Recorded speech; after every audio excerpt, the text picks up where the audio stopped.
I like that theme so much. Let's do it again. I'm your boyfriend now, Gerry. I love it. Freddy's here. This is a fun movie, and even though we did it about a year ago, I thought it would be fun to do it again with Tom. Did we do it on? I was gonna say we don't think we did it on Tom and Geary though. Yeah, you and I didn't do it. We did it on another show. We never did it. For the record, we have never done it. I have never spooned with Tom yet. No, I thought we were doing Groundhog Day. That is well, it's not Groundhog Day, but Nightmare on Elm Street is also Home Alone, which is another comedy from that period. What year did that come out? 90 or 89? 90. It was like right on the time because I knew it was like right. Home Alone came out when I think I was in the Army, and I went to see it off post. But I laughed my ass off at that movie. I loved it. I also have I still have a huge crush on Catherine O'Hara. Long before Beetlejuice, I used to watch her on SCTV. But Nightmare on Elm Street, what's really crazy about this is, and once you notice it, you can't unnotice it, is the pimple on her head. Oh, yeah. Yeah. The whole movie, and it gets She has since had it removed, by the way. What was that? It was a mole. Oh, it was a mole. It wasn't acne? No, it was a mole. Yeah, because it looks swollen all the time. No, she brought it up. They put an electrode on. Yeah, they covered it. She brought it up. That's probably what made it worse. Maybe. Who knows how long that thing was stuck on there. Now, this is one of my favorite films of all time. So, like, yeah. It's in my top 20 list. I was at my top 5, at least, probably. The Thing will always be number 1 for horror and for films, period. And this one's in my top 20, but I would put it in my top 5 favorite horror films of all time. This movie, actually, I got to tell you, Tom, I hadn't turned 20 yet. I was 19 went to see this. And the urge to close my eyes in that opening scene with the pipes and shit, that's like nightmare fuel for me. And I had trouble keeping my eyes open. But once I survived it, I was very happy because I would have been pissed. Because I missed the face hugger scene in Alien because I closed my eyes. And I made it through that scene, and I'm so glad because I became an instant fan to this. Because that was around the time. What year did Fangoria start? Because I remember I was getting like 80, 81, if not late 70s, somewhere. Right there in that window. And it was just like, I ran down to read about it because Robert Englund, I was a fan of his because of V. And seeing a nice, sweet guy play the most evil motherfucker on screen in screen history was awesome. So let's see who's here right now. We got Andy is here, our limey friend. Regis from France, and Bush. Oh, Bush. Yeah, you want to give him his video, Martin? Do it. Basically, give me a second. Okay, I can do it if you need me to. Stark of Iron is here. Stark, hey, dude. I'm now in the group. I'm with you, buddy. We are in the private group with Doomcock. You're doomed. And I don't know if you knew this, Tom. We had him on Dark Matters Radio with us. Oh, that's cool. And he had a blast, and Don had a blast. Don was nervous about having him on, and he ended up just having a blast with him, talking about ufology and paranormal and shit. That was a good show, and I think it was fun for him because he got to talk about something other than fucking entertainment. And John the Beagle Dad is here, and Jacob the Critic, buddy of mine from Springfield area, now living, I think, up north, up where John is, and that's who we had lunch with, by the way, guys. Yeah. John and his fiance came by, and we had lunch with them at the B29 Cafe. It's a military veterans design cafe. They have military shit all over the walls, photos, uniforms, flags, and they gave me a discount. Even the lamps and helmet covers. The place is awesome. I just love this place. It's my new favorite hangout. Great atmosphere, nice people, nice staff, delicious fucking food. I had is anybody else here a fan of the Philly cheesesteak? I haven't tasted. Anybody else? Tom, do you like Philly Yeah. cheesesteak? From Philly, I mean, I like the ones that I've had for the most The part. real Philly cheesesteak is different than what I had. What they did is it's not Italian beef, it is Philly beef, but they melt mozzarella on it with Okay. green peppers. They asked me if I wanted onions, but I've stopped eating onions since I started having stomach problems. So, but I can eat the shit out of green peppers. And they also serve you with an au jus, so you can either pour it over the sandwich or dip the sandwich. So it was really good. Great lunch, and they make their own fries. They're not store bought. So you tried them. You would like Nice. it. Sounds good. I can't say I'm going to probably cover it one day, probably, because what Keith and I'll do, we'll find a favorite restaurant that we like going to, and we will actually go there and broadcast a show from there, and it's fun. From that place because it's tiny. We'd be fine. We'd find a corner seat. You sit in a corner and away from everybody. It's fun. And that booth seat would be where I would shoot it from. Okay. And that way you can also show the room. I'd have a camera aimed at the room because it's just so good. And I always want to promote the restaurants in our area because we have some amazing restaurants here in the Springfield area. Thanks, Tart. I appreciate it, Tony. Every October, I have a list of films. I'm sure you do too, Tom. On my list that I'm not going to talk about this year, but I've had the director on twice now. The director of The Lady in White, which is one of my favorite Halloween haunting films about ghosts. I finally got the Blu-ray. What did you think? Well, I haven't watched it. Oh man, I seen it years ago. I will have him come on yours and my show when we cover it, and you will love this guy. It's just been out of print for a while, but now it's finally out. Man, he's the sweetest guy ever. He is the biggest heart. In fact, the first time I had him on, I had to make a deal with him that I had to bring this girl on and not let her know. She's a huge fan. And she's a big old woke girl, but I liked her anyway and still friends with her. But she's a big fan of this movie. And I said, yeah, we're going to do a retrospective. Why don't you come on? And in the middle of talking to her, he pops on screen and just sits there for a minute. And I went, oh my goodness, who is that? Who just joined us? And you should have seen her. She started like getting emotional and wispy. It was adorable, dude. And he's such a sweetheart of a guy. He'll answer all your questions and tell you behind the scenes stuff, tell you about the troubles that he had with the film and why he left Hollywood. Very interesting guy, man. Very well, you know who won't? Who? Wes Craven. Because I know. Okay, look. I get emotional over certain directors when they die, and or producers too. Because Gene Roddenberry, I cried when he died. I cried a little bit when Corman died. I was a little shocked by it because I thought that guy was going to live forever. Wes Craven, I didn't cry, but I sat and I brooded in my room for like a day because I couldn't stop thinking about him. Just like how much we lost having, with him dead that we still could have got from him. We could have finally got a director's cut of that werewolf film he made. And we'll never get it. At least it'll be harder to get the director's cut. You know which one I'm talking about with Christina Ricci? Yeah, I can't remember the name of it, but the film didn't suck. Curse. But if they had gotten away from the CG and stuck with the original Rick Baker monster stuff, I think the film would have been a whole different movie. It would have been reacted to better by critics and audiences alike. Cursed, thank you. Because I enjoyed the plot, the premise. It's kind of a mystery. Who's the werewolf?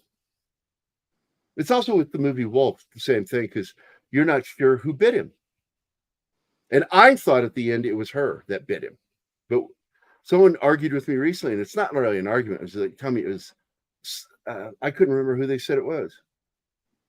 I don't remember. Did you ever see that movie, Tom? Do you like that film? The Jack Nicholson Wolf movie? Yeah. I have not seen it since it came out. I didn't like it at the time, but since then I've heard that, about the whole stories with, the movie kind of got taken away from the director or something like that, and the version that's out which there. happens so often. Yeah, which is kind of the same thing with Cursed. I mean, believe it or not, you can blame basically the Weinsteins for that mess. The same thing happened because of Disney with Something Wicked, Mm. because I love that movie. Something Wicked, This Way Comes. Yeah. But it's not the film he shot, the director. Disney Right. took it away from him, reshot scenes. That's why the boys look older in some scenes. And they do. We saw side by side. They look like at least a year and a half old. Yeah, it's really weird how much older they look. Kids age fast. But I've always wanted to see the director's cut of that. And I do believe, yeah, it had the original music, the composition. They brought Horner in. Disney did. They brought Horner in. What about American Werewolf? Oh, no. I think Yeah, he just American listened. Werewolf in London is my favorite werewolf film ever made. Ooh. Yep. I love the juxtaposition use of irony. Werewolves of London. The music used in that fucking movie. Blue Like- moon. Yeah, you get the soft version at the beginning with the woo-wee, voices in the background, and then at the end he gets fucking blown away. He's laying there naked, dead, knowing that he just sacrificed himself to save her, to let the cops kill him. And what do? Bom, bom, bom. They go into that song. Stay away from the rock moors. version. Yeah. What did they tell us? Stay to the roads and beware the moors. They look down. Uh-oh. They're in the middle of the moors. Yeah. Before we start, Martin, load up the clip. It's Robert Englund on Mad TV. Also, some Scream stuff there for you, Tom. Oh, before you play it, what I would bring up about this is he was inspired for this film. Craven was based off of a story about an Asian man dying in his sleep who Actually, it was a few stories that nobody else correlated but him. Really? And there was about, he said, in a span of about 6 to 9 months, I think it was, there was like 3 different articles about these kids from Cambodian camps who all Asian died kids. in their sleep. And he's like, he couldn't believe that the newspaper, I can't remember which one it was that he got them from. He goes, he couldn't believe, though, that they had not correlated all these stories, that there was a connection here, that all these kids had been in these camps. And the one that was the most based, that Nancy was the most based on anyway, was the one in the last story. And this is where he's like, oh, I got to make a movie about this, because this kid, I guess, was like 16, 17, had spent a lot of his earlier years, of course, in one of the internment camps. And at one point he started complaining of bad dreams, that he was so afraid to fall asleep that he was not going to wake up. And his parents, his dad being a doctor even, was just like, this is nonsense, kept trying to force him to take sleeping pills and all this stuff, because he started, going through sleep withdrawal issues, and they couldn't figure it out. But finally one night they were watching a movie on television or whatever, and he fell asleep on the couch, and they're like, oh, thank God. So they took him upstairs, put him to bed. And I guess no sooner than did they get, down the hallway, than they heard this just wretched screaming come from his room, and they get in there and he just falls dead.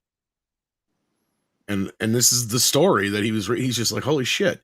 So then after the kid, they did the autopsy and all this stuff, and basically all they could find is that he died of cardiac arrest. But they ended up searching his room, and he had been hiding the sleeping pills under his mattress. He had no-dos all over the room. And this is where Craven got the idea for the coffee pot, because he had a coffee pot stashed under his bed and in his closet. So he had been they don't have any clue on how long he had stayed awake. So, I mean, then you got some people who are just like, well, clearly these kids are just dying from pure exhaustion, right? That's their analysis of this whole thing. But Robert got this idea, well, what if they all had this shared terror, right? This shared boogeyman, this person that could, pervert the line between dreams and reality. And that's kind of where the impetus of Freddy came from. That, and a kid who used to bully him in school called Fred. And then one night as a kid, he just got startled out of bed, he said. in the middle of the night. Oh, the guy outside his window. Yeah. And he went to a window and he just happened to see this guy standing down underneath the streetlight staring up at him. And Staring he had up the at Freddy him. Krueger hat and all that kind of stuff. And he just had this Creepy. mean grin in this look in his eyes. He said, and he don't know if he was actually lived in the building or if he was just fucking with him, but the guy went towards the doors. And then so he ran to the front door and he like listening at the door, and all he could hear was doors opening up and stuff, and stairs and doors and then stairs, and he just started freaking out. So he woke his whole family up over the whole ordeal. Oh, right. But I guess this stuck with him so much that when they finally got to designing Freddy, they kept trying to talk him out of doing the classic, fedora hat. He goes, no, that's Freddy. But they tried a cabbie hat. They tried all these other hats. And finally, Robert just speaks up in front of everybody. And of course, that's usually what it takes sometimes as an actor, somebody who you won't argue with usually, where you go, Wes, this is really only going to work with the snap brim hat. Like you got that silhouette and like Nosferatu and the claws, and it works. It's just iconic already kind of thing. They just kind of knew, and everybody else was like, well, of course, but everybody was trying to second guess Wes on this entire thing from the start. So, I mean, that's the next place to go with this. Because, I mean, he nursed this movie along for almost 4 years. Because he had made Swamp Thing after, his earlier films, and he just couldn't get another job. And everybody's like, geared him up. He's like, oh, you had Swamp Thing. It was a big hit. You're going to get a big studio picture next. You're on your way. And nothing happened. Right. So he was just kind of whatever. And every time he'd show off Nightmare on Elm Street, he'd get, do you got anything else? Because every movie that would come out in the Interium about dreams would flop. And he also got really discouraged by a movie called Dreamscape. And I'm sure Gerry knows about this movie. Oh, fuck yeah. I love that movie for the animation scene. Well, and he's almost partially convinced that you can kind of tell in the way he talks about it, the half-ass stole his idea. Because he had done that script and took it off. Well, no, just in Freddy in general, because that one character, I mean, he even has knives strapped to his fingers at one fucking point. Yep. And he had such a hard time getting this fucking movie made. And then all of a sudden he goes to this movie called Dreamscape. And he's like, I'm sitting here watching a movie, and there's the bad guy played, I can't remember his name now, but the guy from the Warriors and David Patrick Kelly. Thank you. And he's like, all of a sudden, David Patrick Kelly comes on the scene with the fucking knives strapped to his hands, and I sink down in my seat going, holy shit, they stole my fucking movie. And then, worst of all, he said that movie flopped so hard, nobody wanted to touch Nightmare on Elm Street even worse after that. And so finally, he goes, the only person who ever had any fucking idea that this thing could, because even Sean Cunningham, his partner, was like, Wes, I just don't think it's scary. It's not going to work. It's happening in dreams. In fact, I mean, the whole idea was kind of set up, and you can kind of see it in the film, that the whole movie is a dream, right? It's literally Nancy having a premonition of what's about to happen, right? Is the whole movie. Too. She's not the only what one. Was that? Sorry. Yeah, but that's the whole point is, yeah, but like at the end of the film, you kind of realize that at the end, you're not really in reality. You're in a dream. So this whole thing has been a dream the whole time, and she's been sent back to the beginning where her mom's like, see you later, and her friends are all alive. And the shit's just about to start all over again is kind of where we're at. Everything is wrong in that end scene. All the colors are just right. Well, that end scene has so many problems. We'll get into that when we get there. But yeah. Before we go into compromise, that's the problem. Whose video? Here we go. First of all, this episode is brought to you, Tom and Gerry, by No Dose. Can you even get those anymore? Yeah, they're still available, man. Mm-hmm. If you need to stay up all night because you're tormented by some sort of demonic force in your dreams, No Dose is the brand that I used and did not abuse, swear to God. To go back to Freddy, though, in general, just his inspiration, like, first of all, like, Wes wanted him to be a shapeshifter. So he's like, I got to give him some sort of... Kind of. Yeah, and we kind of touched on this a little bit with the Beetlejuice talk, but he's like, I got to kind of have something that's kind of a telltale sign that we know it's Freddy. So that's where he came up with the red and green stripes. And the reason he picked red and green is because he read in an art book somewhere that they're the two colors that are diametrically opposed to each other, that are the hardest for the human eye to be able to put together in whether next to each other or something like that. I can't remember how he put it. That's why you are green, so you see the blood better. Yep, and he's like, so that would signify that Freddy is whatever with the red and green stripes. And then, of course, everybody like Michael Myers and such, had a mask. And then by that point, Friday the 13th 3 had come out, and Jason had his hockey mask, and even Leatherface kind of had his mask. So he's like, well, I got to kind of come up with a mask concept. And that's where he's like, well, if he's our burnt, generation's monsters, Tom. Right. And he's like, well, if he's burnt, then he will always kind of have a mask on that way. And then the next thing he was kind of monster created with our age group was Jeepers Creepers.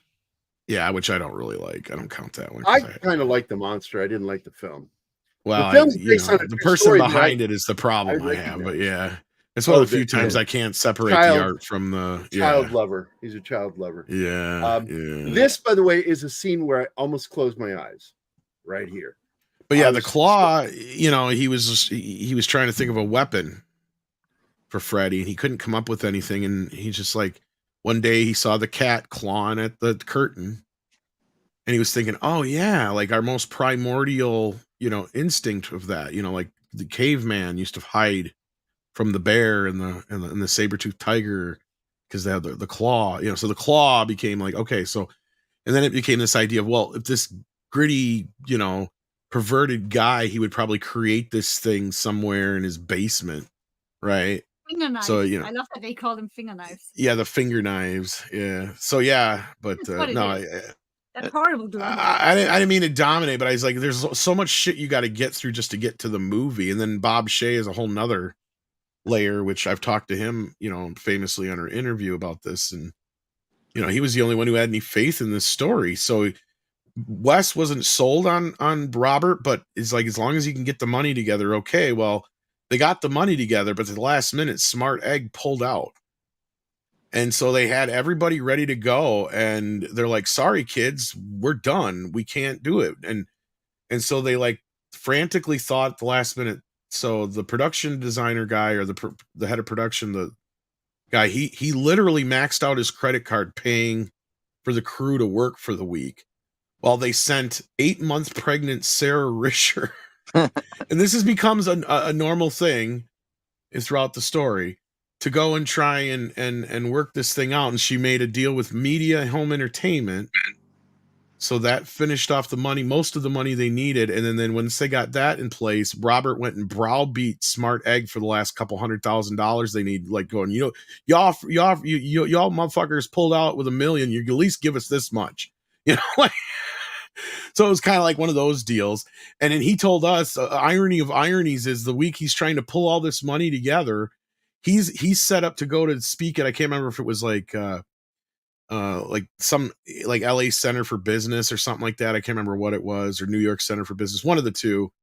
Because he's stationed in New York, but of course the movie was being made in LA. So I don't know where he was at the point of the story, but he's like, I have to give this conference on how to raise money for independent film, and here I am losing all the money in our independent film. Right. I can't even get the money together, and I'm like, I'm supposed to go give a speech on this shit? So I had to lie my way through that. Like, yeah. New Line Cinema. This is the film that made New Line Cinema. Yeah, for those who don't know, at this point, they were a 16 millimeter distribution company who had basically had done low-level shit, mostly to colleges and schools and stuff like that. Their biggest things that they had to this point was they did the distribution on Texas Chainsaw Massacre and Evil Dead. And outside of that, they had like Alone in the Dark, I think was their only movie that they had produced that was a full-fledged movie at that point, if I'm not mistaken. Maybe one more that I'm forgetting. Extra, I think he had something to do with too, for some reason. Extra was like the evil E.T. movie. And I like that. So like somewhere in there, like that's the movie that sticks out to me, because I remember talking to him about Extra. But otherwise, like, my buddy Daryl Haney, by the way, he pinned one of the Jason films, the one where he comes back from the dead, and he pinned the 2 Extra sequels. I think it was an evil E.T. movie, because E.T. is stupid. So Extra sounds good. It's basically the Italian version of ET where it's fucking evil and scary. Because it deals with the kid again and the father. So but, yeah. So I've been anyway, enjoying our chat. I'm sorry. Yeah, I didn't mean to dominate this, but there's so much about this movie There's that I so know much that to we're never unpack going to be here, able to Tom. squeeze it all in. Oh, I know. So we got some start stuff here. I want to go through them real quick. Also, we got some people that popped in. So let me see who's popped in. We got Connie Cleary. Let's see. Dragon Ruse. Space Fwaggles. I love Fwaggles. Curtis Selby. Cavatino Caberman Che. Victor Fontaine is here today. Whoa, good to see you, buddy. Real Wade, of course, is here. Real Wade Nation Gaming. It's Courtney's Fellowship of Oddball, my good friend Courtney. Courtney, what did you think of that song? Did you listen to it yet? It took me 3 weeks, almost 4 weeks to finish that song. Zax is here too. I am vindicated. Did you hear it, Tom? I tagged you. Hoping you get a chance. I haven't got a chance to listen to it yet. I did a I've been lot of fucking keyboard busy, work dude. on You that. have no idea. I did a lot of keyboard work on this thing. And I fleshed it out to, I wanted it to have a Bond movie theme feel to it without being too obviously a Bond theme. Called I Am Vindicated. So it's a good rock song. R&B. So if you get a chance. Yeah. Real quick with the cast, like, I mean, most of the cast was just unknown, up-and-comers. Johnny Depp had never acted before, and he's probably the most... No, he came there for his band. Yeah, he was actually... Yeah, he needed a ride for band practice, and his ride happened to be, of all people, Jackie Earle Haley, who ended up becoming Freddy in the remake, who at that time was actually a pretty well-known actor, right? He had done the Bad News Bears films and a couple other things. So, like, he was tagging along with him, because I think he was trying out for Rod's character, if I'm not mistaken. And he didn't get the part, obviously, but they saw Johnny sitting there waiting in the wings for Jackie, and they're like, hey, you want to try out for this? Because they were just trying everybody at that point. And he's like, okay, whatever.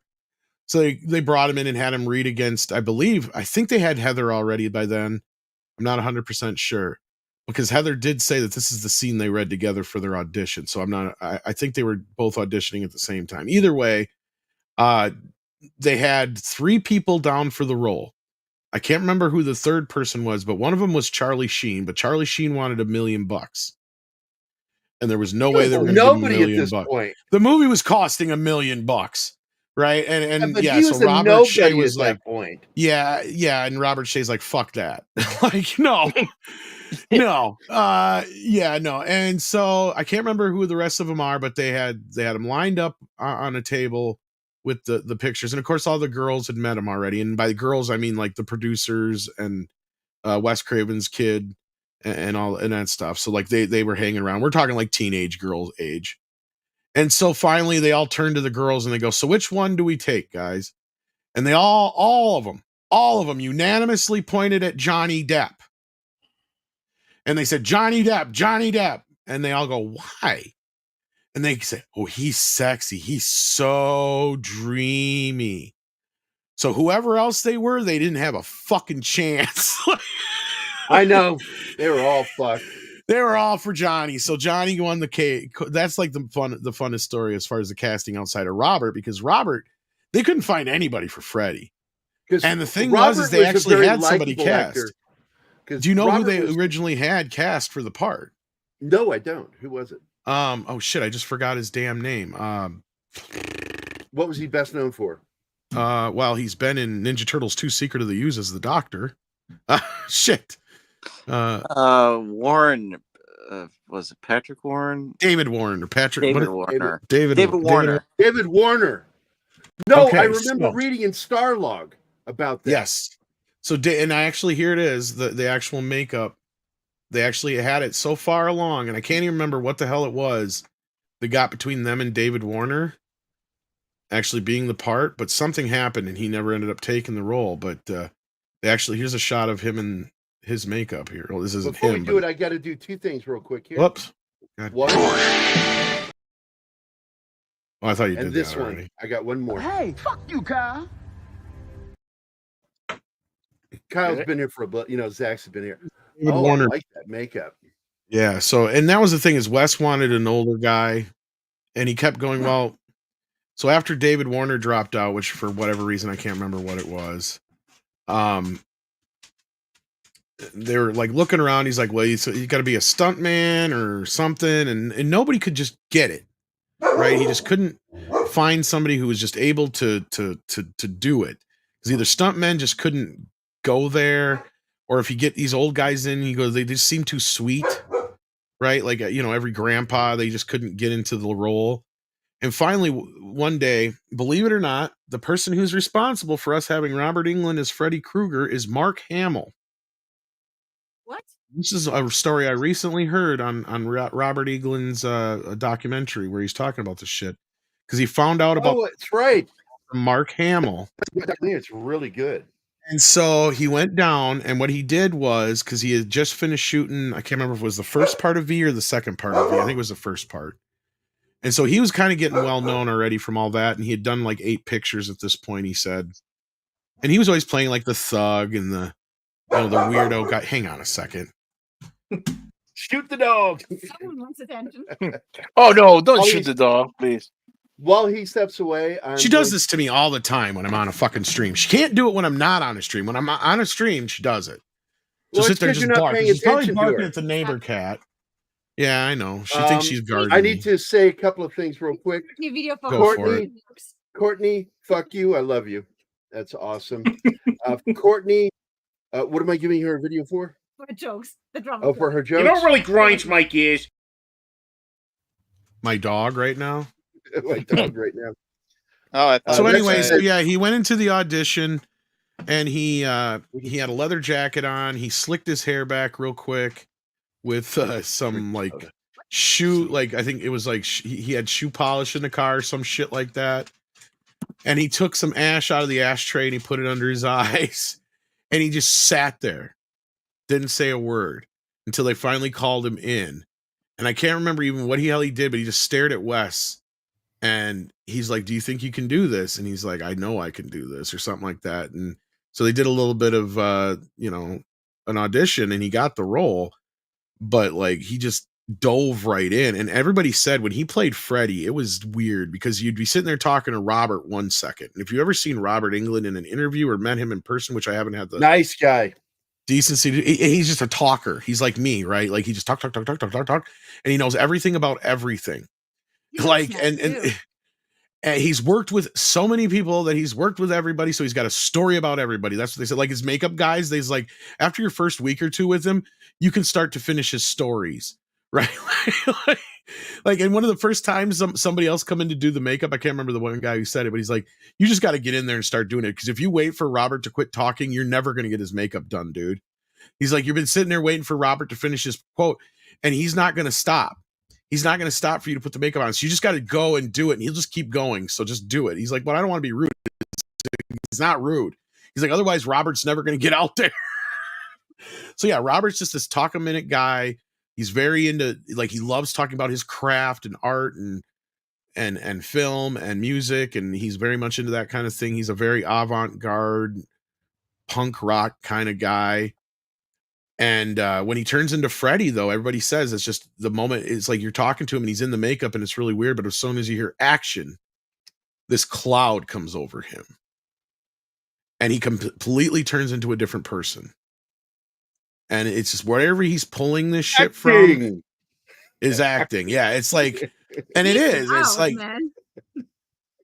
And I love that bit in New Nightmare where kind of he says it himself, right? Where he talks about like how this new Freddy is nothing like the Freddy he created, and how it just comes from this. The original Freddy always came from this place of just darkness where it was to begin with, but he had to go even further with that Freddy, right? And that scared the shit out of him, he said, because he had never scared himself until that moment when he got that dark with Freddy. But yeah, when you stop and think about it, Freddy is this vile human being, right? And that's what Wes said. He had to create a creature who is the worst thing you could ever think of. Well, what's the worst thing you could ever think of? A child murderer or somebody who could even hurt a child, right? And then you add on that extra layer of perversion that they kind of dance around a lot in this franchise until the remake. Parents are horrible too for what they did to him.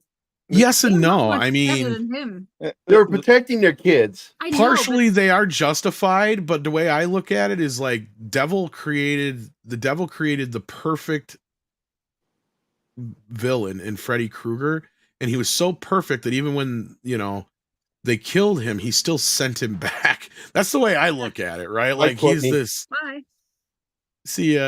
he's just this, horrible creature that shouldn't even exist, right? Like even the idea of his existence, that he was the result of this horrendous attack on this nun by dozens of insane inmates, right? And then the upbringing that he had, and even that you can only get pieces of from the films, and you can only imagine what this guy has been through to get to this place and to be this vile of a creature. It just it's just like insane. It's like it's almost like the devil created him himself. You know what I mean? Like it's like, how could you be any worse than this? Exactly. I want to tell you something, Tom, that was really fun. John Saxon was the first celebrity to have his own bulletin board on his website. And he would talk, and I talked to him a few times, just chatting with him online on his website. Seems like he was a nice guy. He was a very down-to-earth guy.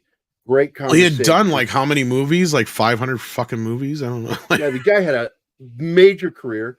He worked with Gene Roddenberry, which excited me. I love that. Worked with Bruce Lee, and he studied under Bruce Lee. He was one of the few guys to make it out of the studio system and have a career afterwards that wasn't, short-lived.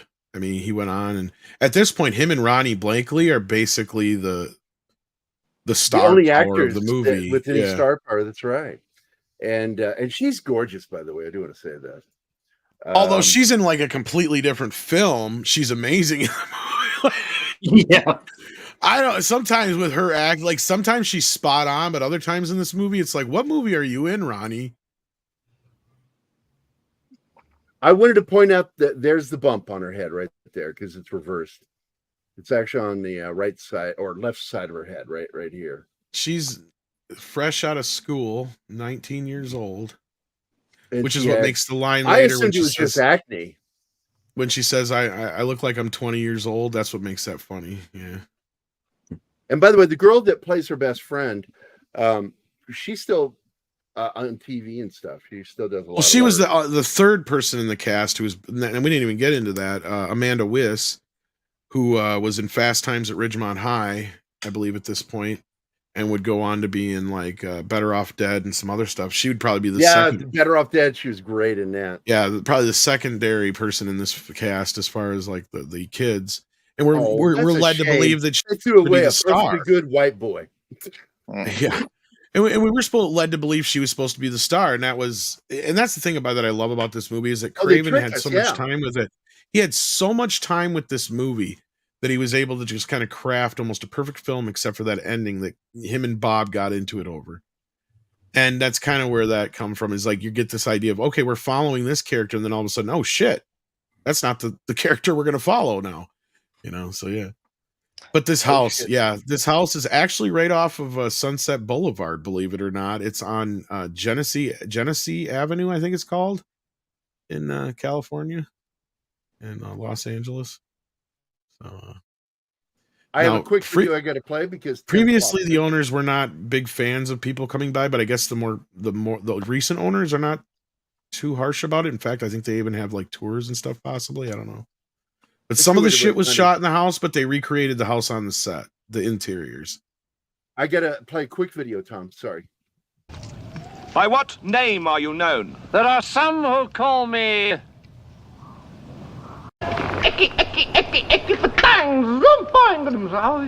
No, now go away or I shall taunt you a second time. Now go away before I taunt you for a second time. One big thing this movie has going for it, because he had so much time, he was able to put in a lot of things to psychologically fuck with you. What do you mean? Oh, just the way, especially like building with like the steam tunnels, or the fact that he communicates him basically being a child diddler without ever explicitly saying it. Like it's more so things And like I'm your he's- boyfriend now, and then there's just a tongue, so he's basically going in to kiss her. It communicates that, but it doesn't overtly say it. But you can figure it out. I have always believed that he is the one that's creating these environments because they're the ones that make him comfortable, not the ones where they're their fantasy dream parts. He creates the steam room stuff. Am I not correct on that, Tom? Oh, Is that where he went you to can take- also go off the idea of the fear.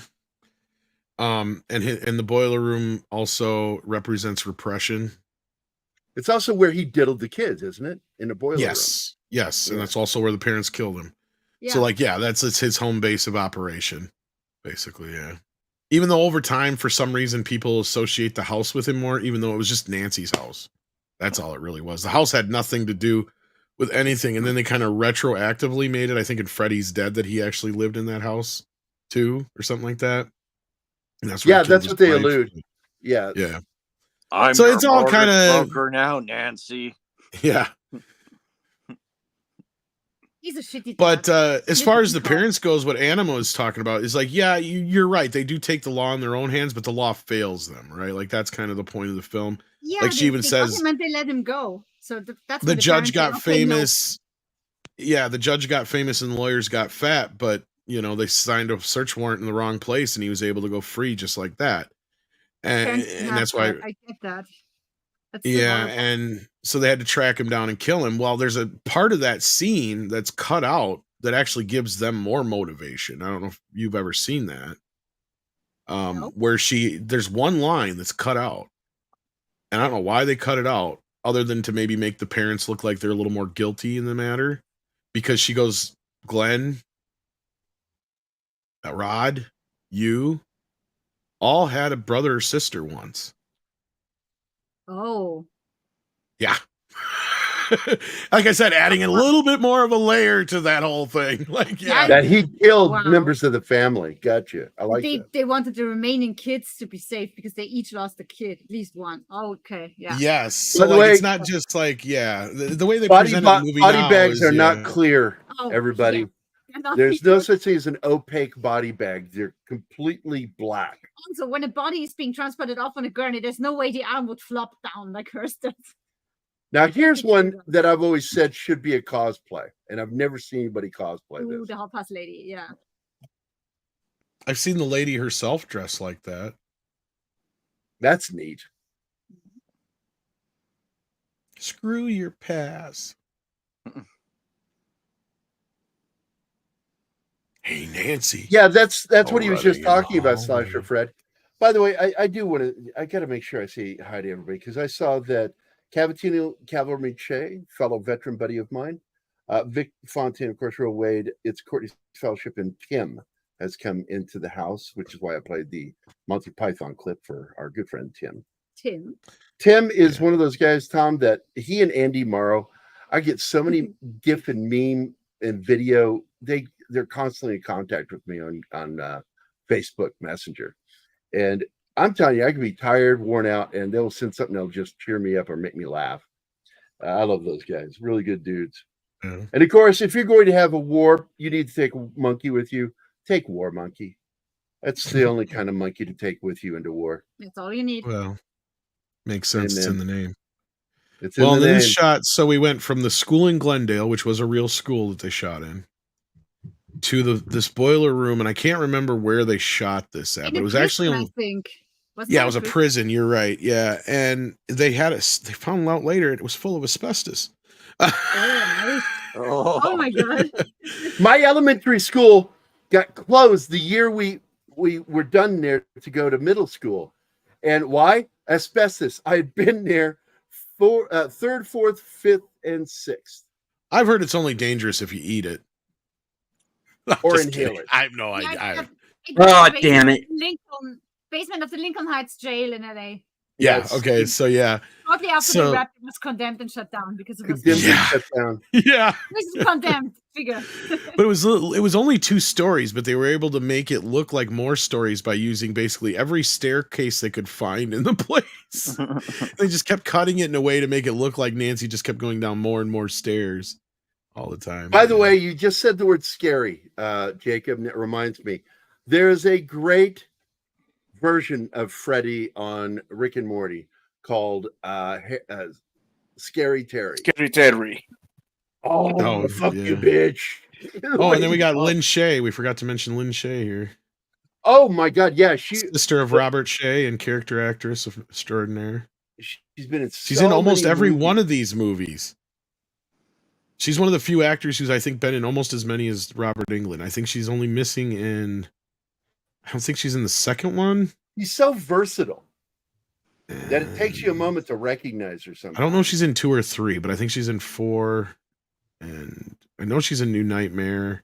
And I think she's in Freddy's Dead.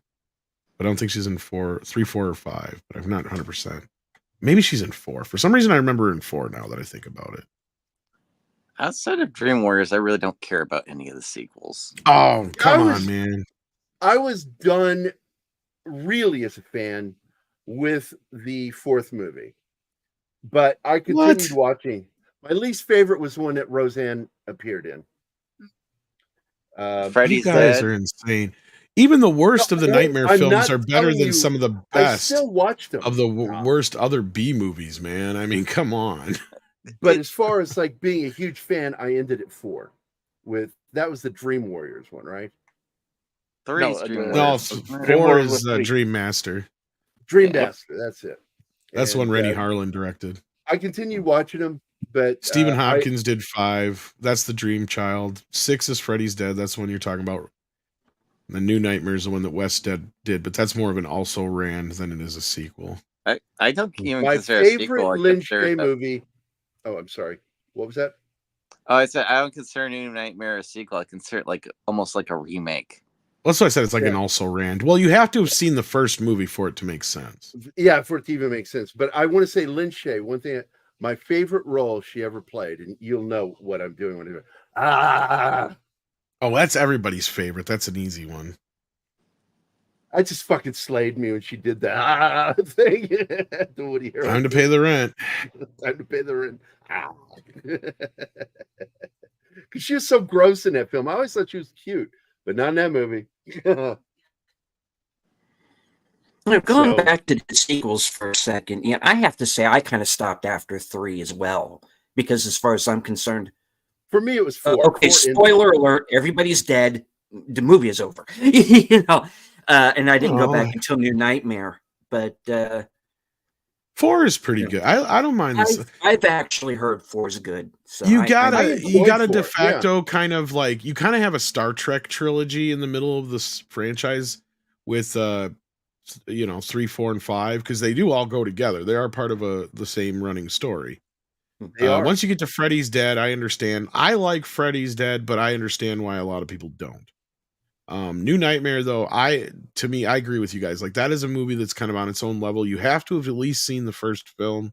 It does help to have seen more than the first film, but at least the first film to appreciate it. But it almost feels like it's on a level unlike any of the other films. Too, well, a New Nightmare kind of made it good again for me to go back and enjoy them again. And I did. I went back and watched all the films up to that one.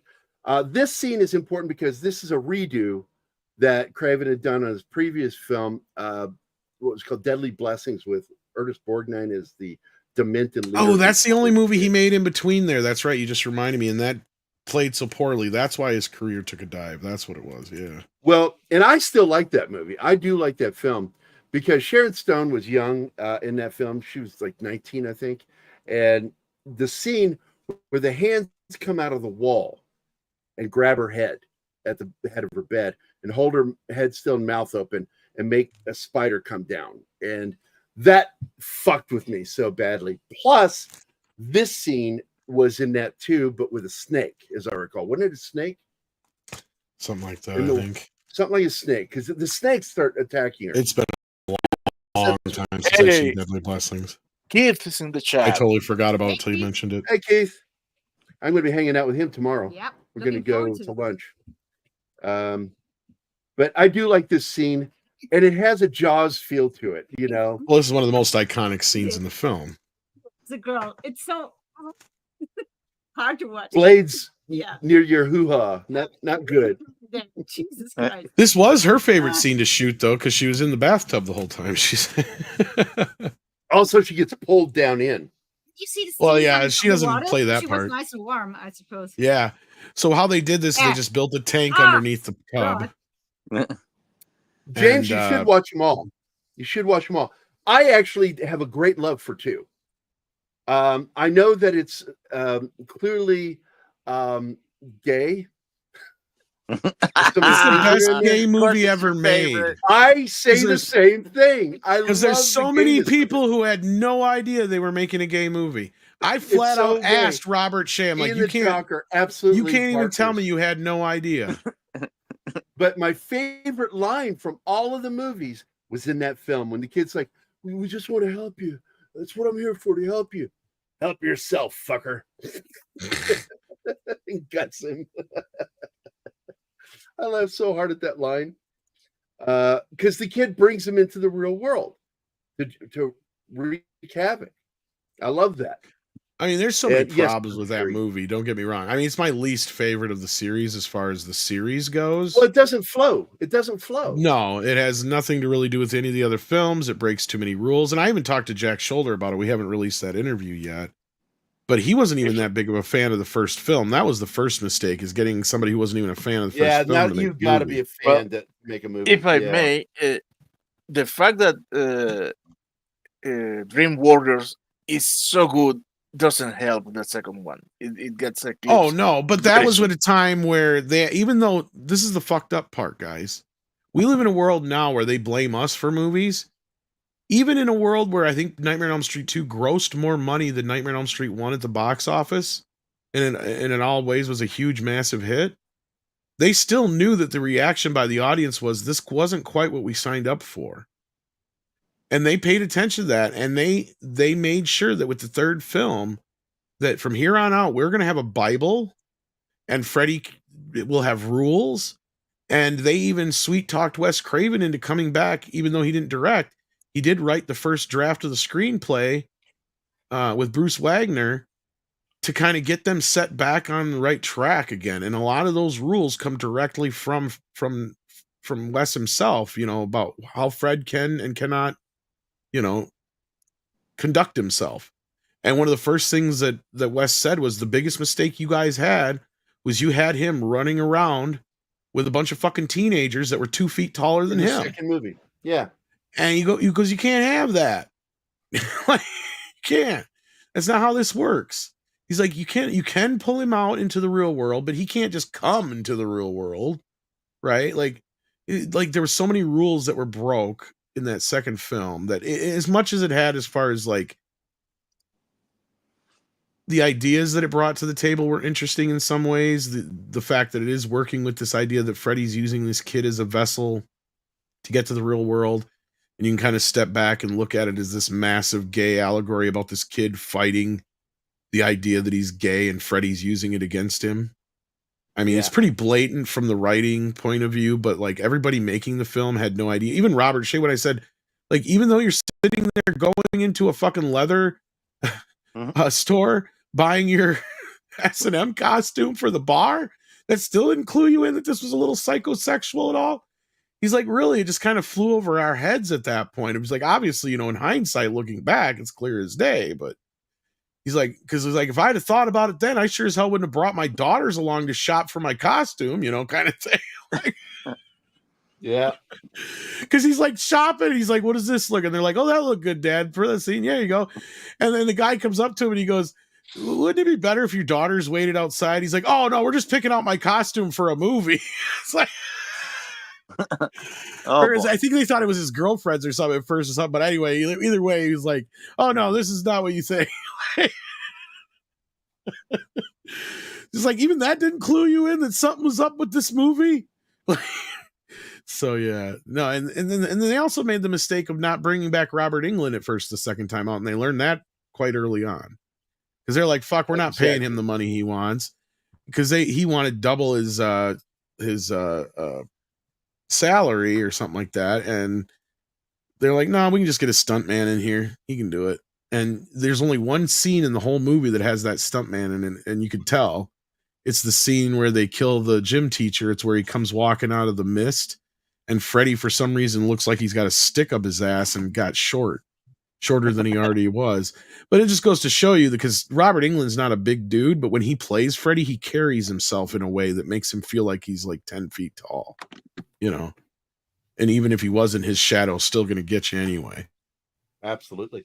By the way, Slasher Fred had a great statement about the movie was Wes Craven's new nightmare. Kind of feels like a Twilight Zone episode because it deals with the anniversary of the original movie, and you have Freddy somehow escaping into reality, and it worked. What I love is that the tie-in novel for the movie actually plays with that whole notion too. Like the novel goes along, like all this stuff is happening or has happened, and then eventually the author disappears and the editor has to finish the book. Yeah. Let's see. Max Demon is here. Damon. My Halloween costume in '85 was Freddy with long arms. Oh, I'll bet that was cool. Oh, I bet that was awesome. I'd love to see pics of that. Fuck yeah. You got any pictures, Max? You got to share it with us on Twitter. Elephant in the Room. This is another good one. I like this one. Freddy versus Jason. I liked the film, but I was disappointed with it. I don't know if I call it so much an elephant. I didn't hate it. I think we got probably close to the best Freddy versus Jason movie we were going to be able to get. We were expecting the Freddy versus Jason versus Ash. That was what we were expecting. And we got that instead. And I don't know if it was a rights issue they ran into with De Laurentiis. I don't know if I was expecting that. I know I was expecting that for the sequel that never happened, but the rights issue was an issue for that. Yeah. Same thing with Pinhead showing up in the end, which was an original plan. Rights got in the way of that. Just crossing the universes. Those were the monsters of our youth. Before us was the Universal Classic Universal. But for those of us that are part of the like it or not, at least it took the characters seriously. I mean, I'll give it that. I mean, could I have thought of some better scenarios to get them together? Yes. But there was much more crazier scripts out there that I'm glad we didn't get. Stuff in that script. Because Freddy versus Jason is one of those movies where almost every single writer in Hollywood had worked on at some point or another. Yeah. And I'm not even joking. Like everybody I've talked to that's a writer or like a writer director has a Freddy versus Jason script they worked on. It's pretty absurd because it's not high writing. So I'm but the problem is just trying to get them together in a satisfactory way. And all the old scripts, what they kept trying to fucking do was they kept trying to make Jason the good guy. Yeah, and that's the big thing that kept really running. They were trying to do with him what they did with Godzilla, making him a good guy. And it was all kind of predicated around them resurrecting Jason with one of their friends' hearts that Freddy had killed. Gay. So so there's like hold on, Tom. Sorry. Elm Street Films inspired Drop Dead Fred, and I am and so is my daughter of Drop Dead Fred. Big fan of that. Thank you, Keith. Did you know that? I guess I don't see the correlation, but okay. Other than the name. Even though he is the childhood best friend, it was a dream realm, and he's fucking with this girl, getting her in trouble, and that's all it is. But I think that they were clear, because I remember the writer admitting that he loved the Freddy Krueger and the Elm Street story, and what he wanted to do is create one where it was a friendly version. And instead of making it gay, it's fun. About a girl. Well, it's kind of funny because The Mask was kind of the de facto franchise they were hoping to replace Nightmare on Elm Street with over at New Line Cinema, but that didn't happen the way they wanted it to. No, did not work at all. Well, they bought the franchise because they thought they were going to do the more horror-oriented Mask. Like I said, it was supposed to take over for Freddy because Freddy had kind of gotten stagnant. This was post Freddy's dead. We're saving Elm Street 2 for Gay Pride Month. For Gay Pride Month. You were right in my head on that one, Tom. It's right where I was going. Gay Pride Month. I feel bad for Tom. So there you go, Sandra. There's the answer. Oh, I'll talk Nightmare too. I love that film. I got to be honest with you, even though it doesn't work. It's got You some know, I great took the moments night in it. Like shift. when he It's a pulls piece his of hat fuck. off and picks a piece of brain. He says, Well, yeah, it's got some I'm- very iconic moments, and it's got the best Freddy makeup of all the films because you got Oh, it Kevin does. Yeager doing it. It And had gotten away from that where it looked like a mishmash. It he looked designed. it looks amazing. Freddy looks the But he best. picks a chunk of his brain out and he goes, I'm the brains. What does he say? You're He the goes, you looks. got the body. I Oh, got you the got the body. That was it. I fucking love that joke, dude. Oh man, so many good gags in that film. By the way, just want to tell you guys the two things that I found hokey in this film. One, if your hair starts to go gray, it doesn't instantly become gray at the length. That's just stupid. Well, originally she was supposed to have all gray hair, but she looked like shit in the wig. So they But this compromised also- with just a streak of hair. Yeah. Tom, this falls though into what you talked about, that maybe the reason why her hair is gray is because it's a fucking dream from the beginning. Yeah. That it's all been a fever. It doesn't dream. matter. It does eventually happen. That's the Yeah, whole it point. still Is it's happens. unpreventable. She can't stop it because She once you doesn't- get to I part don't think 3, she has she's gray still at the end, does she? yeah. Does she Well, have she doesn't gray have at the the last scene? shot because it's Not still the technically, final, no. but she does in part 3. Yeah, so she doesn't at the end of the movie though, because it's back to normal. Everybody died, didn't die, and Point yeah, is, so is that's- it will eventually happen. It's like and that was just the initial script idea. Now the way the movie plays out is that basically the end is a dream. That's the problem. which we is have what now. it feels like. Because Robert Shea and Wes Craven were fighting over the ending.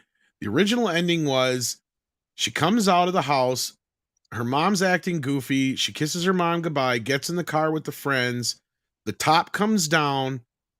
It looks like Freddy's stripes, basically signifying that, oh shit, this is With the just the top. beginning. You know, all this shit's gonna happen. I just dreamt about it all. That's kind of the implication. But Bob Shea wanted Freddy to be driving the car. And so they shot that way. And even though Wes hated it. And then the other ending was the car. They just leave and say bye, I think, and then the mom gets pulled through, just like the mom gets pulled through the window in each one of the versions, which And is it's one funny. of the 'Cause most criticized shots because of the it is. dollhouse. You want to know why? Because they only got one shot of it because Bob wouldn't let him shoot it. He's like, you don't need it. You don't need it. You don't need it. He's like, well, just let me shoot one shot of it, and if whatever. Which is funny because, like I said, it winds up in each one of the different versions of the ending. So what we ended up with eventually in the end was a cobbled together version of like all 3 of the different shot endings. And that's why it makes absolutely no fucking sense to anybody. But it was really boiled down to Bob wanted this stinger at the end, because if you guys remember, everything since like Carrie, Friday the 13th, they all have these little stingers at the end. That is it a dream? Is it not a dream? What's going on here? Whoa. Which is funny because this would become a staple of Wes Craven's films from here on out. But at this point, he was severely reluctant to it. And Bob's motivation behind it, even though he claims it wasn't to set up sequels, Craven was convinced it was to set up sequels. And he thought that really did a disservice to the story, especially when Nancy goes and turns away from him and says that, you know, that's that the is point. why they thought, because the studio wanted it that way. Yeah. Specifically so they could do sequels. I remember reading that. By the way, I want to welcome Tim is here, of course, Keith, Jamie G, Voltaic Blood, Max Demon, Castellar Daniel Garcia, Parrot Head is here, our good friend Parrot. You know Parrot Head. Sandra Hammerschlag is here, and our dear friend Mephisto is here. Well, Stay safe, Mephisto. Well, Slasherfield brings up the Raimi connection.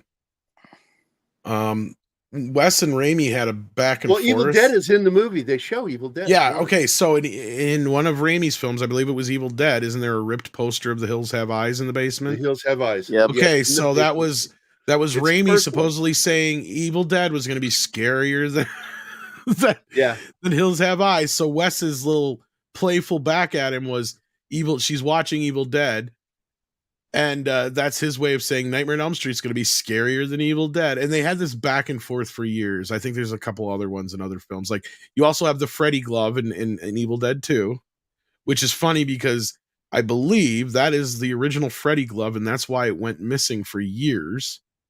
That's a whole nother story, but yeah.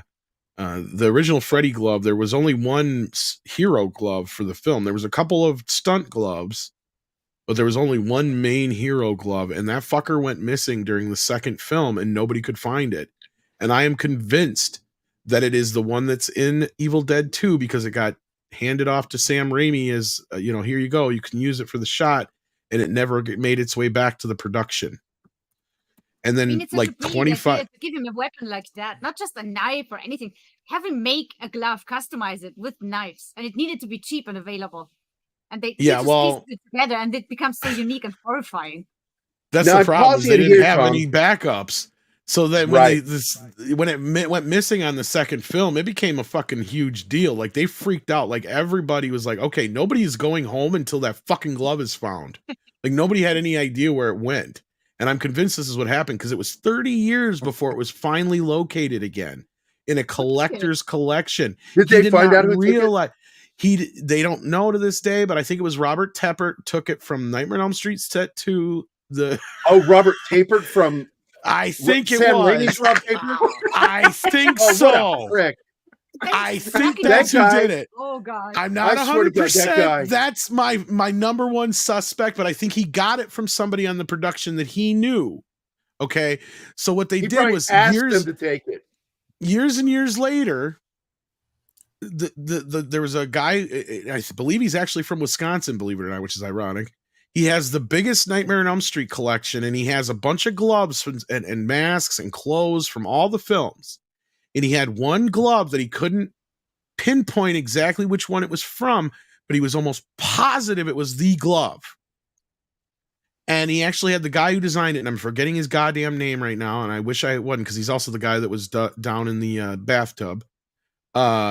He had him come and look at it, and he verified that, yes, this is the original glove. Tom Connor Jr., according to Mephisto. Yeah, I wish. I wish. Oh, how I fucking wish. You have no idea. If I had that collection, man, I would. You have no idea, man. Here it is. Look at your screen. There it is. Hells Have Eyes. Yep. So yeah, so basically the guy verified that was the original glove because he knew there were certain markings and things that he did to it that nobody else would have known. He knows it was his. Yeah, he would. And certain rivets and thing, and he even pointed out like, here's where I had to fix the knife because he actually had to weld it. So you'll notice between some point in the first movie, one of the knife blades break. So there's a welding mark on one of the knives. Weld it back. Okay. And also certain rivets that he used and where he fucked up and they didn't work the first time. So he's like, most people forget to do these things and stuff on the replicas and all. So he knew it, like, this is it. This is the number one glove. And it was used during 1 and part of 2. And then they had to create a new one for part 2. And then subsequently they created a new glove for each film. And real fans like myself can look at the glove and tell you exactly which movie it's from. And I don't mean to isolate anybody else outside. I'm just saying, like, I'm that much of a geek, basically. Yeah. No, it's cool. Gerry. Now this is, I'm paused for a second because I really want to point this is Charles Fleischer. Roger Rabbit. Roger Rabbit. He's in one of my favorite Demon Knight films. Or Tales from the Crypt films. Demon Knight. Great voice actor. Charles Fleischer. He's been in so many films. Back to the Future 2, or was it 3? Jim Doyle. Thank you, Cavatino. That's his name, Jim Doyle. The other guy I was thinking of, yeah. He's the guy who designed the Freddy Claw, yep. Oh, Lord Thoth is here. All hail Lord Thoth. So a problem with horror movie series, especially when they become the villain-centric, is that, the more familiar you are with something, the less scary it is. So what you do with it, because you can't trade on the sun shock of, oh, it's the first time we see this weird-ass creature. It's like, by the time you get to 4 or 5, Fred, what he's going to do. he's they made him to more of a jester character than an actual scary threat by the time the series was done. Yeah, but what are you going to do? It's kind of like the Jaws films or any other film. It's like you can't keep the bad guy in the shadows forever and expect it to work. I mean, it happens to all of them. Even look at Chucky. I don't have so much of a problem with it. I mean, yeah, you have your... Did he get as corny as Arnold Schwarzenegger at least? No. but I mean, some of the best quotes we all know, so it still works. I would want Freddy running around in my dreams, that's for sure. Even the funny one. Tom, Andre needs you to finish another video now. You have 30 minutes. It's 4.5 hours long. Ha ha ha ha ha. I like how fast she figures out about all the dreaming shit. I mean, when she falls asleep at school and he chases her in the boiler room, the way she wakes herself up by just pressing her arm against the hot pipe. Right. She figures it out pretty quickly. The weird part of that is that it doesn't. We can see her arm. There's no burn mark on there, but it shows up later. It's just the pink spot. See, but and I think they should. She sets up people to watch over her and wake her up when shit goes down.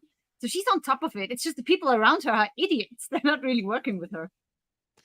See, now I hate to think of remaking this movie because they already have once already.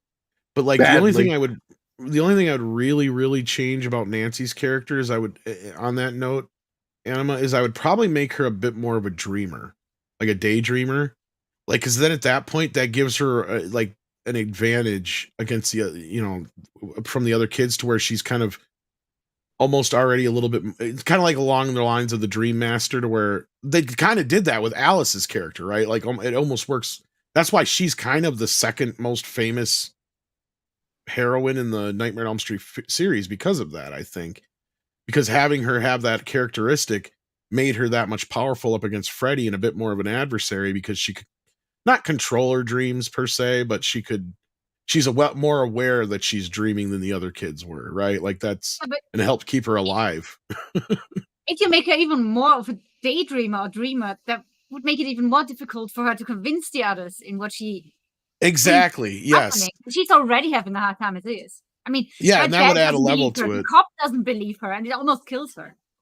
Well, and that's another level that's, you could add to it. Exactly. And then that's another thing that they kind of touch upon a little bit in this movie, but it's not expressed directly, is that all these kids, except for Glenn, are part of are part of a divorced family. I don't know if y'all noticed that or not. Oh, no, I didn't pick that up. Yeah. Glenn is the only one who is the only one with a stable family. Otherwise, Rod, we have no idea about his parents, but I'm more than willing to guess that his dad went out for cigarettes when he was little and never came back. I'm heading to the corner store for those folks. See you next millennium. His mom is such a flighty mother that she's leaving with her boyfriend on fucking vacation when she gets murdered. And Nancy, she's right in the middle of her fucking crazy ass alcoholic mother and her He's an alcoholic because of what they did to Freddy. That's what made her start drinking. I think so too. And I think that also came between them and their marriage. And then you got Donald, who's clearly buried himself in his work, right? Like that's all he does day in, day out. He's even at the fucking cop shop in the middle of the goddamn night, right? Like.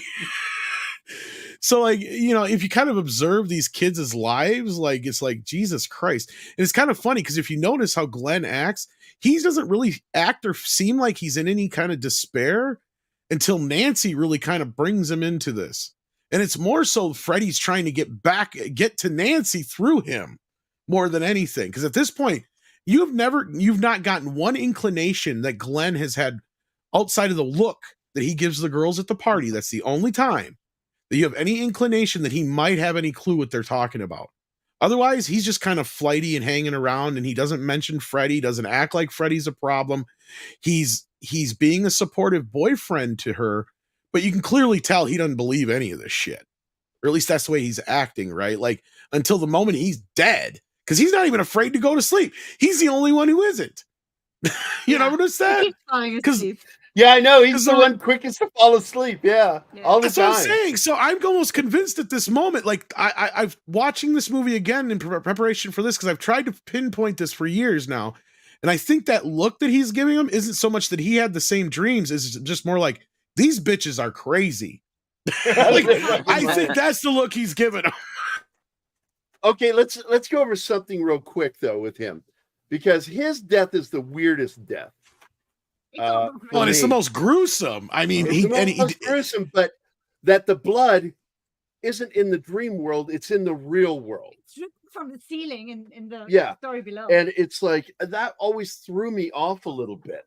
That's what I love. The line. I don't know if you caught the line where the guy goes, "We don't need not body bag, a stretcher. We need mops." We need a mop. I don't know. He was just like completely obliterated. Like, who knows?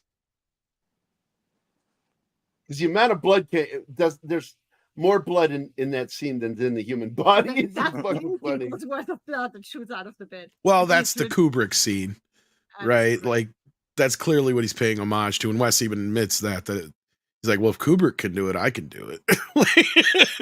Wait, Kubrick did that in what scene? I'm trying to remember. In The Shining. The elevator doors.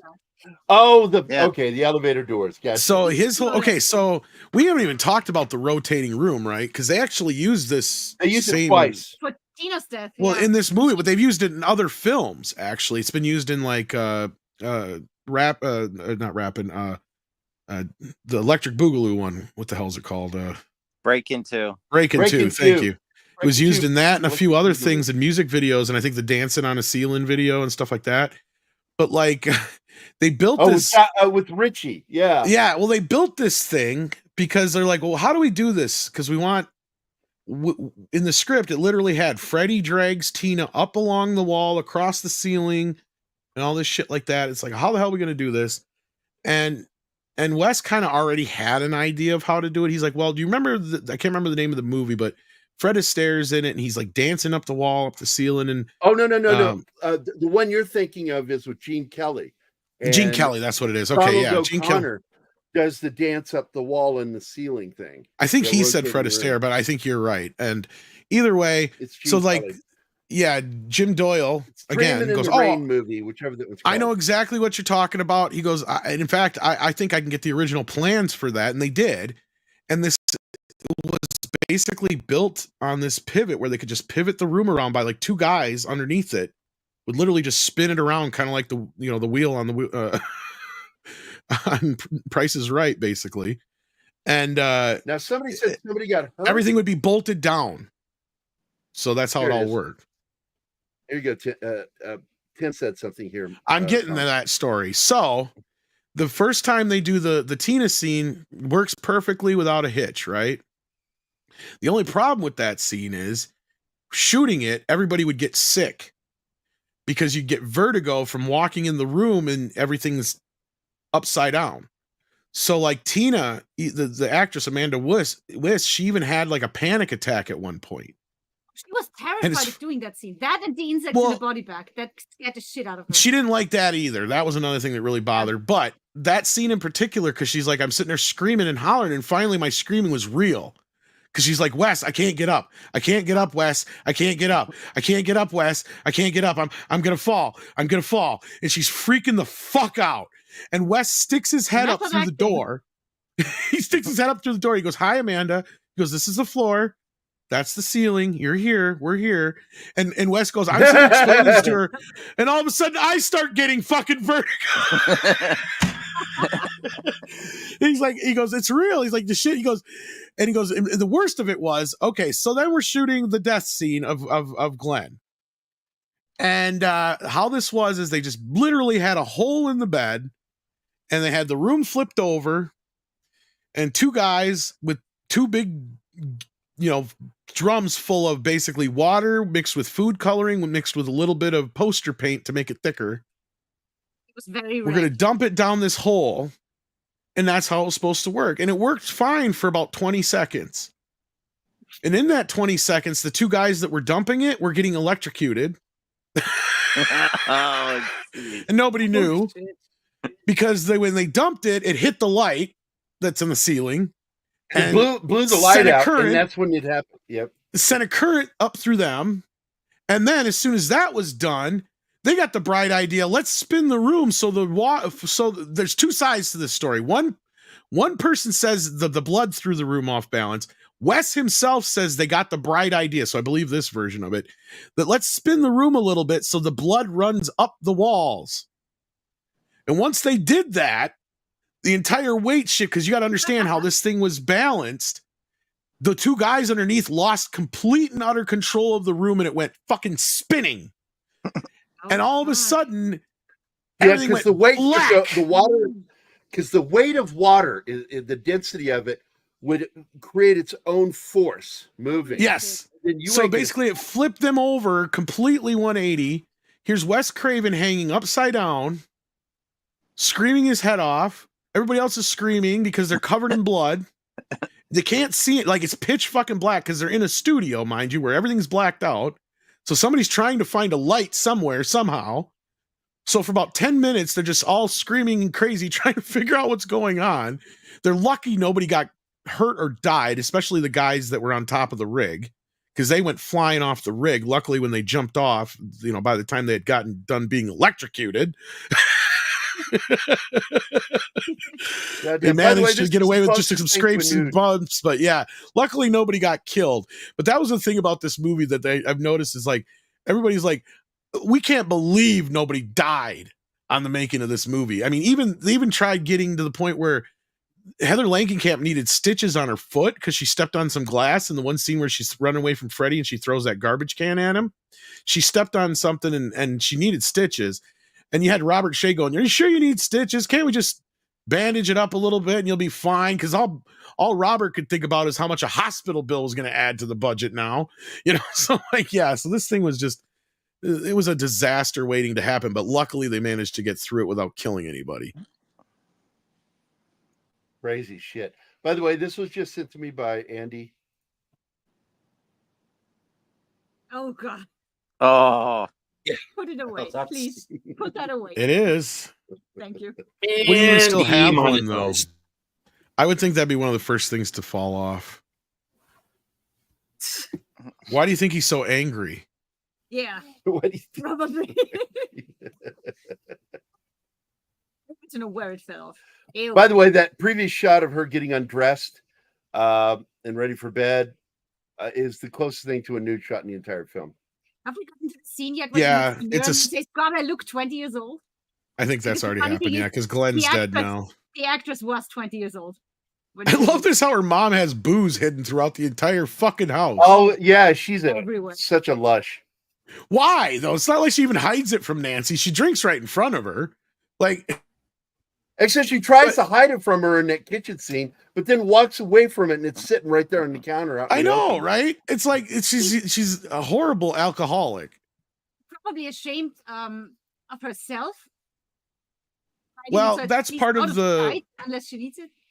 That's part of the themes of the film, going with the divorced parent thing. Is by the end of the film, the daughter becomes the mother, and the mother becomes a child, right? To where she's literally being put to bed by Nancy, and Nancy, and her bottle is there, and you know what I mean? Like, it's literally like Wes did that on purpose to show that these parents are fucking worthless now. Well, she's on her own. The mom is so hammered she can't even stand anymore.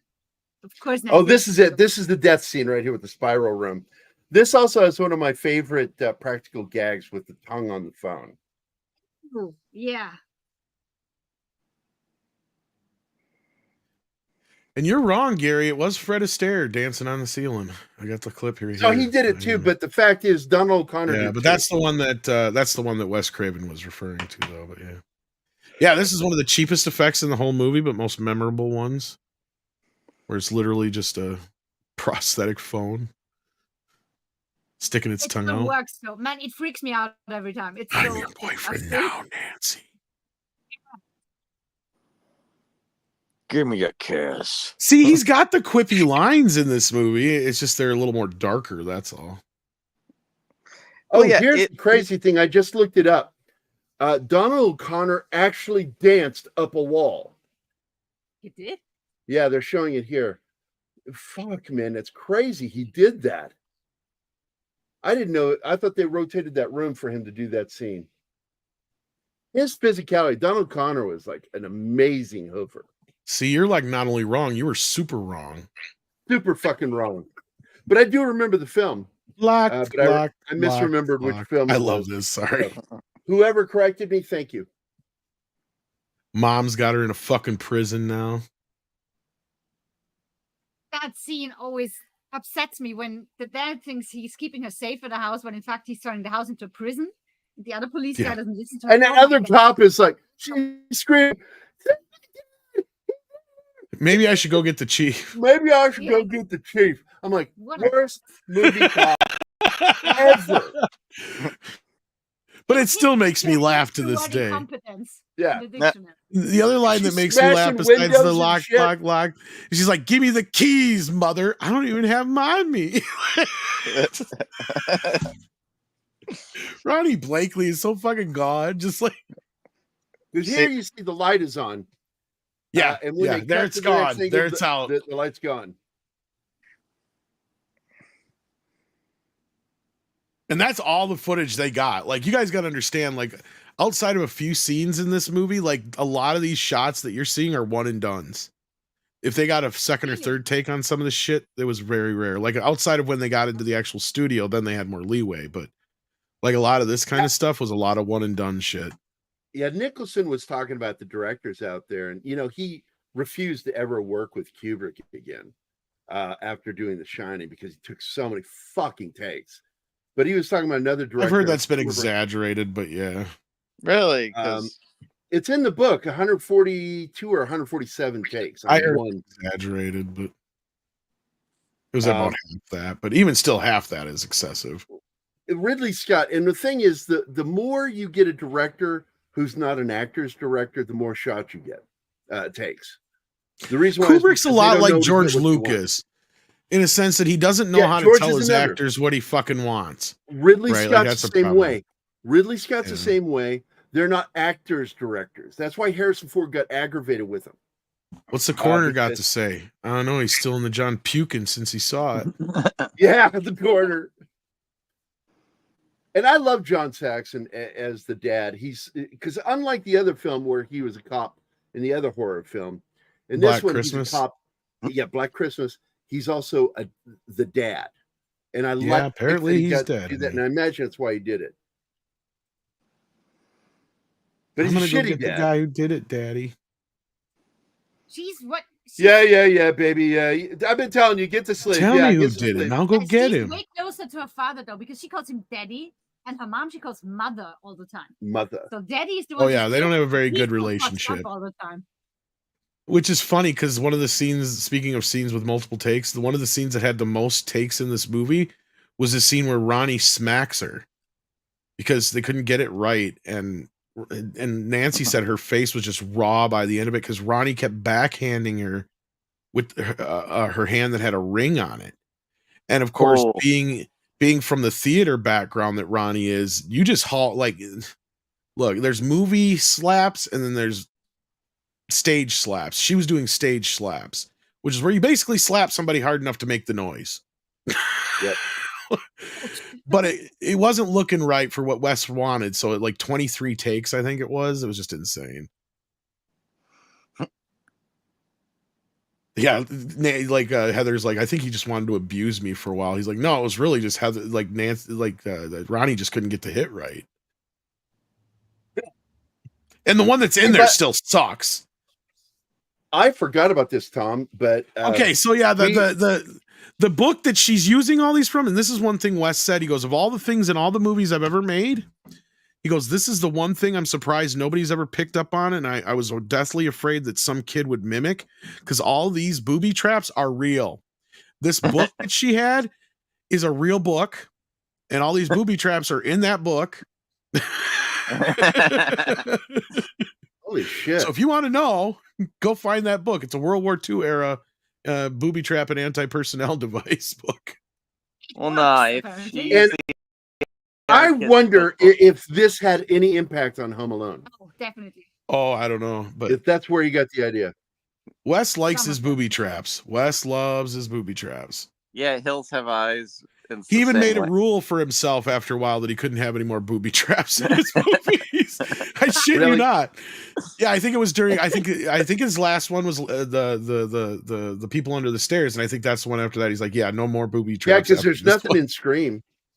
No, not really. The closest you have to a booby trap in Scream is the door, right? And that's just kind of they just happen to notice that on the set. Trick with the door to get him stuck. Yeah.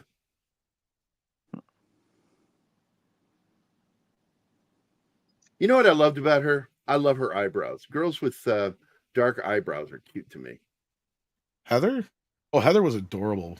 She still looks pretty good for her age. I'm pointing at my girl, pointing at my baby here. Yeah. Ronnie, it's sad that she didn't do much more as far as acting. I mean, I don't know. Yeah, I kind of wonder if the Lush thing was real. Well, her career. She is a little flighty from what I've seen. She's got quite the bohemian background too. She was most famous before Nashville for like just hanging around with like Bob Dylan and all those guys down in the Village. I'm not surprised. See though, if Kevin McAllister is going to be in any horror movie, I think he'd be in Saw. In fact, I think that's what everybody says. Yeah. Saw. Well, Anima suggested that we like do a fan edit of Nightmare on Elm Street and Home Alone. Yes. Yes. Freddie finally met his match, Kevin McAllister. Oh, hell yeah. There it is. This is the logo. It's going to be going on a shirt and mugs. You liking that idea, Tom? Sure. I'll wear a shirt with that on it. Hells to the yeah. I'm going to be setting it up sizes this weekend. I don't know. It's through Teespring. And I don't know what they offer. I don't know if they do or not. Oh, so here's the poster shot. Or at least the shot that inspired the poster. Which one? The one with her looking up with the voices. Oh, right.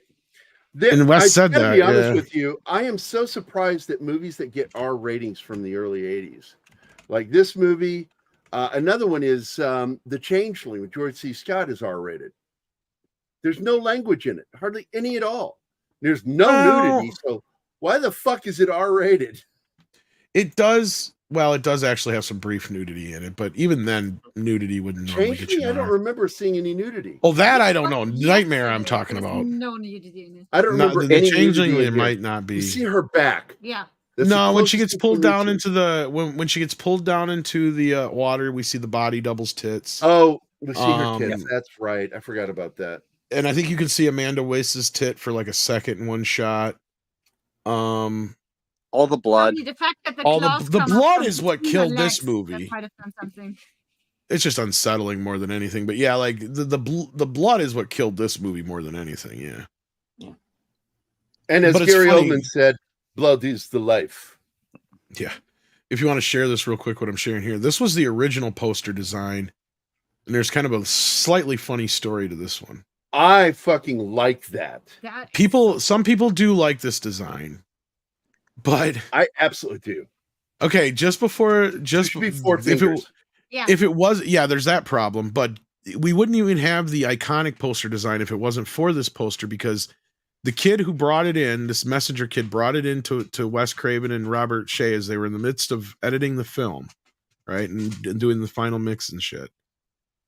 And he goes, "This is the art," and they both looked at it and they kind of go, "It's all right." And then they're just kind of going back and forth. They're like, okay. They settled on it. And then all of a sudden, they just turn to the messenger kid, who's just some random kid. And they go, "What do you think?" He goes, "I think it sucks." And so he goes, "You're right. It sucks. We need something better." So then they got the actual art, which, has become iconic ever since, with the claw over Nancy. This painting right here is just beautiful. Yeah, which is fucked up. It's sad because the original artist ripped the fucking original painting up when he got into a big argument with one of his girlfriends. What? Yeah. Oh, no. Yeah. He ripped because he's done posters for each one of the films up through New Nightmare. He didn't do one for New Nightmare, but for his Freddy's Dead art was used for the soundtrack. But yeah, sadly, he ripped a bunch of his art up after getting into an argument with his girlfriend at the time. Yeah. Who And was it? Nightmare on Elm Street was one of them. Whoever painted this. Oh, it was has the one that you same have behind style as the Bob thing. Peak. Yeah. Because Bob Peak paints like that. But I'm like, I don't think Bob Peak painted these. No, it was Matthew Peak, I think it was. Matthew Peak? Then he's related to him. Maybe. Which would explain the similarity. Because I'm friends with Thomas Peak, which is Bob Peak's son. Maybe. I have no idea if there is a relation or not. You know, that poster gave me a hilarious idea. Freddy versus Wolverine. He just keeps trying to kill him. The dream keeps regenerating. That would never end. I want you to die. It would be a never-ending movie. Oh God, if Deadpool and Freddy Krueger were in a movie together, that'd be hilarious. Ah, you stabbed me. How cute. Is this a first date? Daddy. I like that. I ain't your dad, but I look just like you. See? Pulls it off. It's like you found my mom and you fucked her after you fucked her up. Man. How can you have the same name and not be related? He apprenticed with Bob Peak. That's why he paints like him. That's fucked up. I'm like, what are the odds? Because his son, Bob Peak, is just my favorite poster by him is, of course, the Star Trek posters from the movies. But he did Pennies from Heaven with Steve Martin. And it's one of the most beautiful paintings I've ever seen, with Steve Martin dancing towards the camera and all the rays of light coming from the girl dancers. Oh, what a fucking amazing poster. But he's best known for the Star Trek posters. And Superman, too. He did Superman 1, the motion picture. And he did 3 iterations of that poster art. An incredible movie artist, worked on a lot of films, major stars. And then his son took over the museum, handles the gallery, and he does artwork and photography himself. But I did not know about Matthew Joseph Peak. Yeah, so like he did it, and in fact, the snake that's in the poster is the snake from fucking Dreamscape as a fuck you to that movie. So if you're looking at the actual poster art, if you look buried in the art, is the snake from Dreamscape. Because there's no snakes in Nightmare on Elm Street, really, outside of the ones that are crawling out of the body bag, right? And those are more eels than they are snakes, from what I remember. There's the snake. Remember at the one point, the bad guy turns into like this snake dude? It's in the poster of Nightmare on Elm Street on purpose. It's the Dream Master? No, and this one that you got underneath us right now. It's in there. Let me see if I can find it here. I'll show you what I mean. I'm going to have to find a really high res. I did not see that. Yeah, see though, we're pretty much to the ending, and to me, one of the things that sequels to this movie kind of ruin is I thought what was going on, what the ending led to, was basically he was just going to keep on torturing her in dreams forever because it would keep giving him energy. It would never end, and that's far more terrifying than what ended up happening in the sequels. Although I do love part 3. Okay, now do you see it? It's right above this claw. Oh my God, to the top right. Yep. I see it right in there. Yep. He did that on purpose. Yep. And that was a fuck you to the movie or Dreamscape, yeah. Yeah. I don't know if Wes told him to do it or if he did it on behalf of Wes. I'm going to bet Wes was in on it, or he had told him about it and he put that in there for Wes. But this is just some iconic fucking art. I love this. Well, I love the lighting on this, the way the light hits the pillow and the sheet. It's just in that photo. That's just gorgeous. And considering how young he was when he did this art, because he wasn't that old when he did it.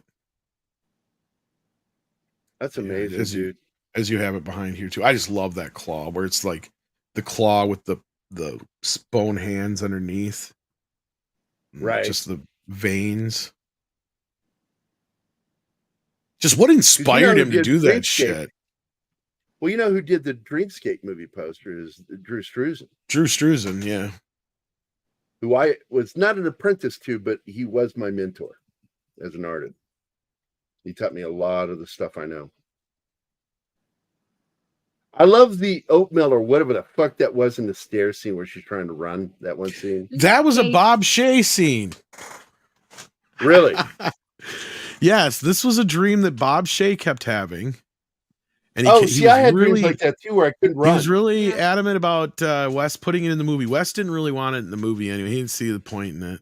But he's like, all right, if you insist on this being in the film, then you're going to direct this scene. And then part of that was just because he thought, if I have Robert get this scene in the film and he directs it, then this movie's not going to get shut down. Because that's the thing. This movie shot for 32 days. And like almost every one of those 32 days, they were at the point of like, this movie's going to get shot down. We're out of money. We're out of money. Sarah Risher didn't even know how to be a producer. She's like, Bob, what do I do as a producer? She never produced anything before. He's like, all you do is you walk back and forth and you keep looking at your watch and sighing a lot. Pretty much. Act like you're impatient. Yeah, there you go. Yeah, just act like you're running out of time and you're running out of money. That's all you got to do, basically. That's what a producer does. I mean, exactly. Hey, Sander Hammerslag, I want to let you know something. One of my favorite moments in entertainment history was when Trey Parker and Matt Stone were being interviewed back in '99, and they were talking to a bunch of university students. And they kept asking them questions of what inspired this, what inspired you to do that, and every single time they answered, it was drugs. Well, they were high on mushrooms when they showed up to the Oscars. Did you know that? Yes. Yep. They were tripping balls. The only I don't know about Ronnie Blakely. She might have actually been method acting in this movie for all we know. But the only actor that I know of that was on any kind of drugs in this film is not the one you would think. It wasn't Johnny Depp. It was actually Nick Corey. And Nick Corey, who actually in that one scene where he's talking to Nancy in jail, he was so fucked up in that scene, he said, he don't even remember shooting it. Well, his character was half asleep, so didn't matter. Yeah. It worked. But yeah, on this out of the 32-day shoot, like you had at one point 5 units going on this movie just so they could finish it. That is insane if anybody knows anything about shooting a movie. That's a lot of units going at once. Most you want is like 2. Yeah, and usually your second unit's handling special effects and pickup shots, right? Yep. But at one point things were getting so bad. Sean Cunningham actually he gets credited as a second unit director on this film, and he only shot a few shots. And the funny part of the story is that the actors refused to work for him. I guess he was that much of a dickhole. Like, wow. Yeah. So he went off to start shooting just like ancillary shit instead, because he was actually shooting full-on shots with Wes. Like he was basically co-directing at one point with Wes. And after shooting like 2 or 3 scenes with some of the actors all went to Wes and they're like, yeah, we don't want to work with him ever again. Ever. Nice.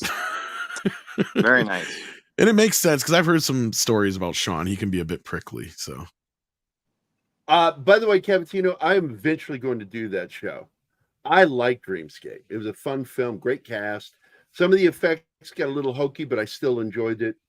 Christopher Plummer's in it. Max von Sydow, Norm from Cheers is in it. And of course Dennis Quaid. So I'm a big Dennis Quaid fan. He was somebody jokingly referred to him as the Harrison Ford knockoff for the 80s, because if there was a movie that Harrison Ford rejected, it would automatically go to Dennis Quaid. I can see that. I can see that. Dragon what's the Dragon movie with Sean Connery? That was originally a Harrison Ford. Oh film. yeah, was it? Harrison Ford. Dragonheart, and he quit. Yeah, he didn't want to do it, and so it went to Dennis Quaid. Yeah, it was more than one film. There was like 3 or 4 of them that he was. I could even see him in Inner Space. Yeah, Ford. Yeah, that would have worked really good. I'm in this guy's ass. By the way, I am talking to Vicky right now, Tom, about That's doing not what you Dragnet think. with doing Dragnet with this. You know, Vicky was the second or third unit assistant director on Dragnet. So she always has these great behind the scenes stories of making the films. And she's funny. She's a sweetheart. And I wanted her to join you and me for doing Dragnet because I think you're Sounds a fan good. of Dragnet. Too, Holy shit, we're already at the end of the film. Yeah, Yeah, yeah, so- I enjoyed it. So basically this movie almost didn't get released twice. So they ran out of money so many times on this movie. They didn't even have them to top it off. Their music supervisor fucking took off with their money for the score. So Charles Bernstein refused to give him the score. So here's where Sarah Risher came to the rescue again. Money? They never named the guy, but he was the music supervisor for the movie. He took off with the pay for Charles Bernstein and the rest of the music. So Wow. Charles was like not going to give him the score. They were like in the final mixing stage and like, well, we need the score. And he's like, well, I need to get paid. And so they sent poor Sarah Risher, 8 months pregnant, off to talk to Charles. And she came back with the score. Wow. Because they found out that it was really hard to say no to a pregnant lady. So Bob used this to his advantage a lot. All right. Especially when the crew was going to quit. Oh, yeah. Who all here is big enough fans to remember the nursery rhyme? 1, 2, Freddy's coming for you. 3, 4, better lock your door. I know it, of course. Chinatsky? Deleted scenes, 5, Martin? 6. I remember the beginning. I remember Grab the your first crucifix. 7, 8. Have a Stay up late. 9, 10. Never sleep again, or Freddy's back Never again. Sleep Again. No, No, it's Never Sleep Again. it is, but in someone's, it's Freddy's back again, depending on which one. Oh yeah, for a sequel. or Yeah, something, and I get that. then after that fucking fiasco, okay, then they were trying to get the movie sold to a distributor at that point. They're like, because they were so out of money, they had everybody come and look at it. Even Frank Mancuso at Paramount was the most interested in it because of Friday the 13th. And he didn't like it. Well, I think he saw it. I don't think it had a score yet. So at that point, Bob was devastated because he's like, well, fuck. You know, he's like hoping they could just at least sell the movie for like $3, $4, $5 million and make their money back and all that kind of shit. Just wasn't looking good for them. And so it turned around and they just distributed it on their own. And he still thanks Frank Mancuso to this day. He goes, for you, if it wasn't for you turning down that movie, New Line Cinema wouldn't be here. Right? Or never would have been. We wouldn't have got Lord of the Rings. We wouldn't have got any of that shit. So like, yeah. It just so happened to work out that way. But the movie almost didn't get released again because once they decided to get into distribution, they didn't have the money to pay for the prints. And they had the negative, and they would not let them have it. That shit's scary, dude. So Eastman was holding the movie I've hostage. known people in those Literally flat holding the spots. movie hostage. And they're like, we got to have it tonight. So Sarah Risher to the fucking rescue. Send the pregnant lady. And this time she wasn't pregnant. Okay, here's how it worked out. This is the funny ending to that whole fucking shebang. So Sarah Risher in the hospital, 3 hours having her child. Wow. Bob calls her on the phone. Eastman won't release the prints. Can you help? She's like, Bob, I just had a baby. Well, can't you make a phone call? So she made a phone call and she got the prints released. But You just been through childbirth. Nobody's going to argue with you. Nobody. no, exactly. In their right He knew mind. it. And you know what? He could thank Sarah Risher for that, but he also, he can also thank her, even though I've heard her say some silly things over the years. She's one of those people, but she's one of the reason we had Ninja Turtles as well. So that's another thing we can thank her, because Bob is sitting there and he's wanted to make a movie with Raymond Chow ever since he got fucked over on the Bruce Lee movies by Weinstein. Right. And he's got this opportunity sitting in front of him because Golden Harvest and Raymond Chow producing Ninja Turtles, they need a couple $1 million to finish the movie. And he's like, I don't know, is this going to work? What's this? Is this Ninja Turtle thing even that big? And Sarah Risher goes, "Oh yeah, I just bought my kid all the toys for Christmas." And Bob takes one look at her, looks at the thing, goes, "All right, give him some money." Ends up becoming the highest grossing independent film of all time until Blair Witch Project. Oh, I thought you were going to say Joker. No, Blair Witch Project, but yeah. I mean, that's a gimmick, if you ask me. What they did on that film is they went, bought the cameras, made the movie, and then returned the fucking cameras to get the money back. And screwed over the actors, basically, yeah. I mean, if it works. Oh my God. That's so fucking funny. That is so funny. So the movie opened in November 2nd in like 2 theaters, but yeah, it was a huge hit, and the rest is history. I don't know about other people, but it was a big thing when it came to. See you, Shinatsky. Oh, he's back. Sorry, lost the internet. So no, I switched. I went to see this the opening weekend, and I fucking love this movie. From the moment I saw it, I was 19 years old, and I turned 20 right after. And I was still technically a teenager when I saw this movie. Not technically. All I know is I was a kid at the time, and it felt like already by the time the second film had come out, like Freddy was already there forever. Like he just I don't remember anything having that much of a huge, quick impact on pop culture in the 80s outside of maybe Elf.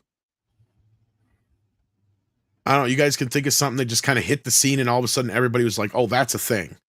Right? Like, I don't know. Like it just instantly. Well, no, that was the 70s, but like, I mean, that's close. That even still took a little time to for people to kind of get around to it. Like the opening weekend for Star Wars was only in like 25 theaters, I think. But it's the same kind of thing here, right?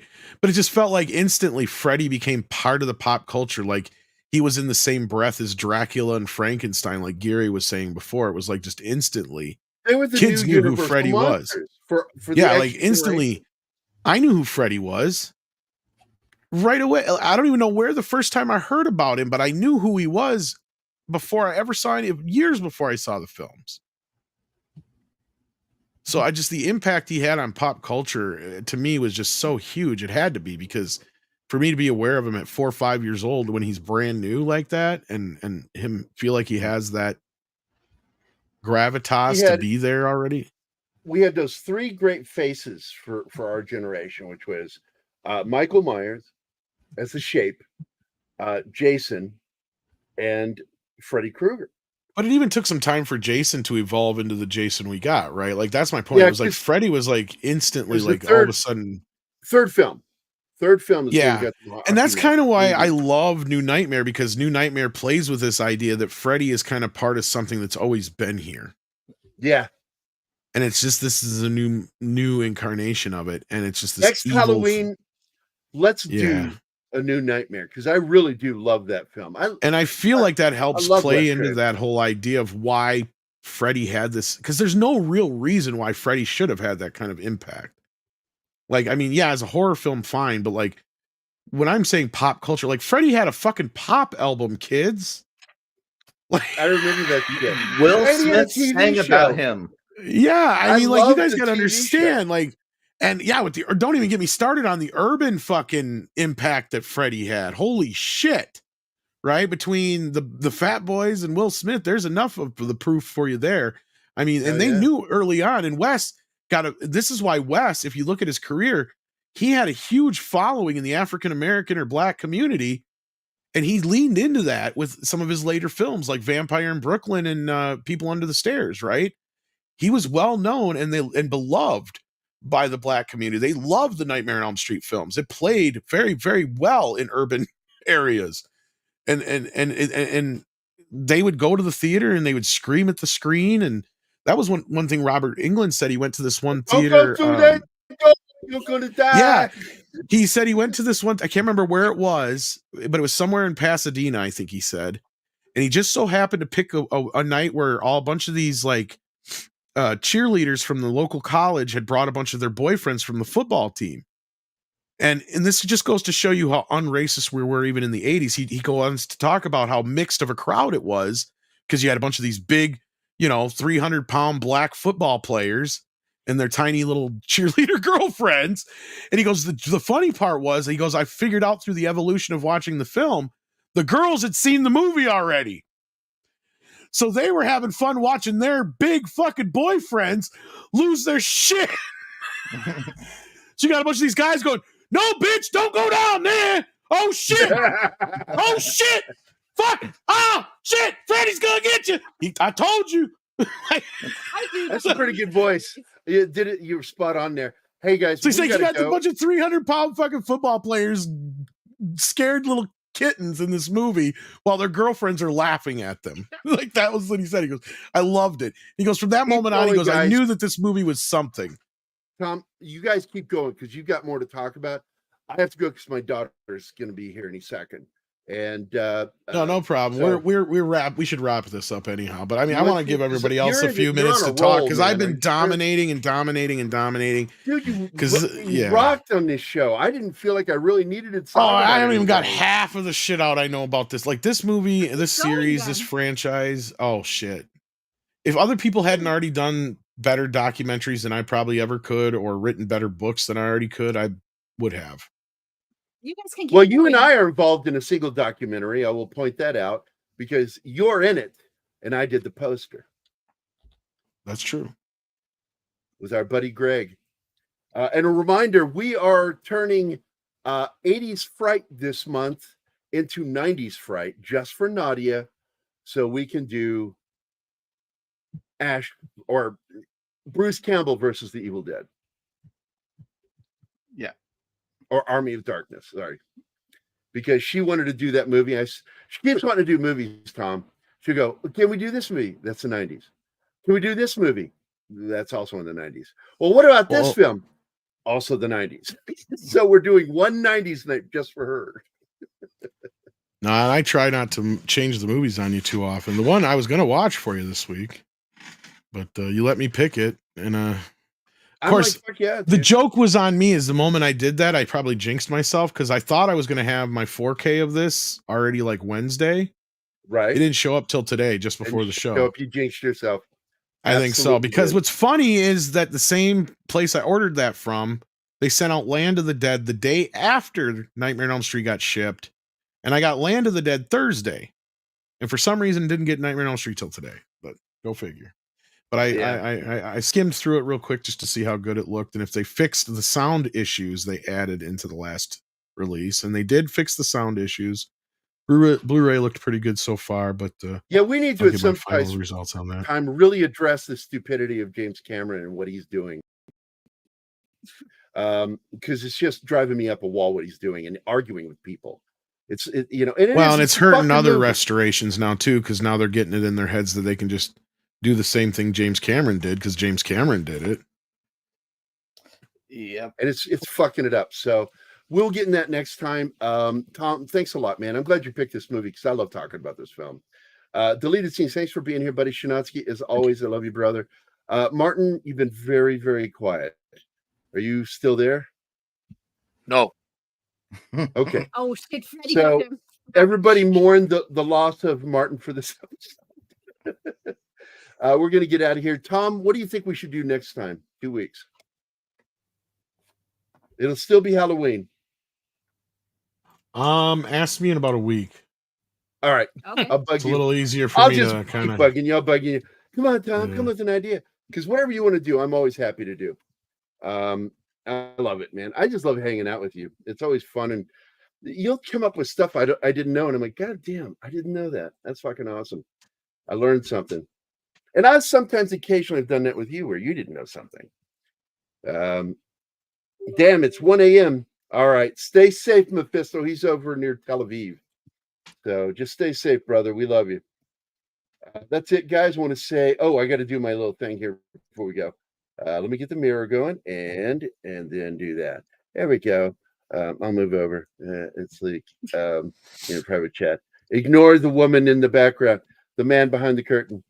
I can see Andy Morrow, Regis, Bush, Dark of Iron, also known as Tony, Jacob the Critic, John the Beagle Dead, Connie Cleary. You know what I'm doing, Tom, right? Romper Room. Yeah. Romper Stomper, Romper, do. Tell me who. John the Beagle Dead, Connie Cleary, Dragon Ruse, Space Flaggle. You got to say Flaggle. Don't say Fraggle. Curtis Selby, Cavatino Cavermanche, Vic Fontaine, Real Wade, Courtney's Fellowship of Oddballs, FKHC 2005, aka Tim, Keith, my partner in crime, Jamie G. Voltaic Blood, Max Damon, Castler Daniel Garcia, Parrothead, Stander Hammerschlag, Mephisto, and of course, all hail Lord Thoth. All hail Lord Thoth. So, Tom, always, thank you so much for being here today. I appreciate it, buddy. And Deleted Scenes, Martin and Shinatsky. We'll see you guys next time. Well, we'll be back next week. What are we doing next week? Do you know? No idea. Yeah, I forget. By the way, Tom, I never told you this before we go. When I was a movie critic for a magazine, people would ask me when I went to the bank, "Oh, what movie did you review for this week's magazine?" And I would just get a deer in headlight look, and I don't even remember what I watched last night. I don't remember. I wrote a review just hours ago, and I don't remember what the fuck I did. You ever have that brain farts? Gerry, you need shit for forgetting stuff. Really? Really? Yeah, all the time. Gerry, Martin, you were about to say something, or should I say something? Yes, it's American Werewolf in London next week on the 19th. Okay, that's good. American Werewolf in London. I love that movie. Martin? Okay, but this Monday is The Keep. Yeah. Yes. Oh, good one. Good one. Love that movie. It's a film I always felt they should remake because I felt like there was certain thing that fell through the holes on that one. But I still love the movie. And, Mike, what is his name? I just forgot the guy's name. Heat and all that. What's his name? Val Kilmer? The director. No, the director. Michael Mann. Yeah, Michael Mann. Loved Tangerine Dream, man. And Tangerine Dream was a train wreck on that soundtrack. I hated that soundtrack. But that's it, guys. We'll get the fuck out of here. Tom, thanks a lot, brother. I appreciate it. Thanks for having me. Well, let's get the fuck out of here. Bye, guys.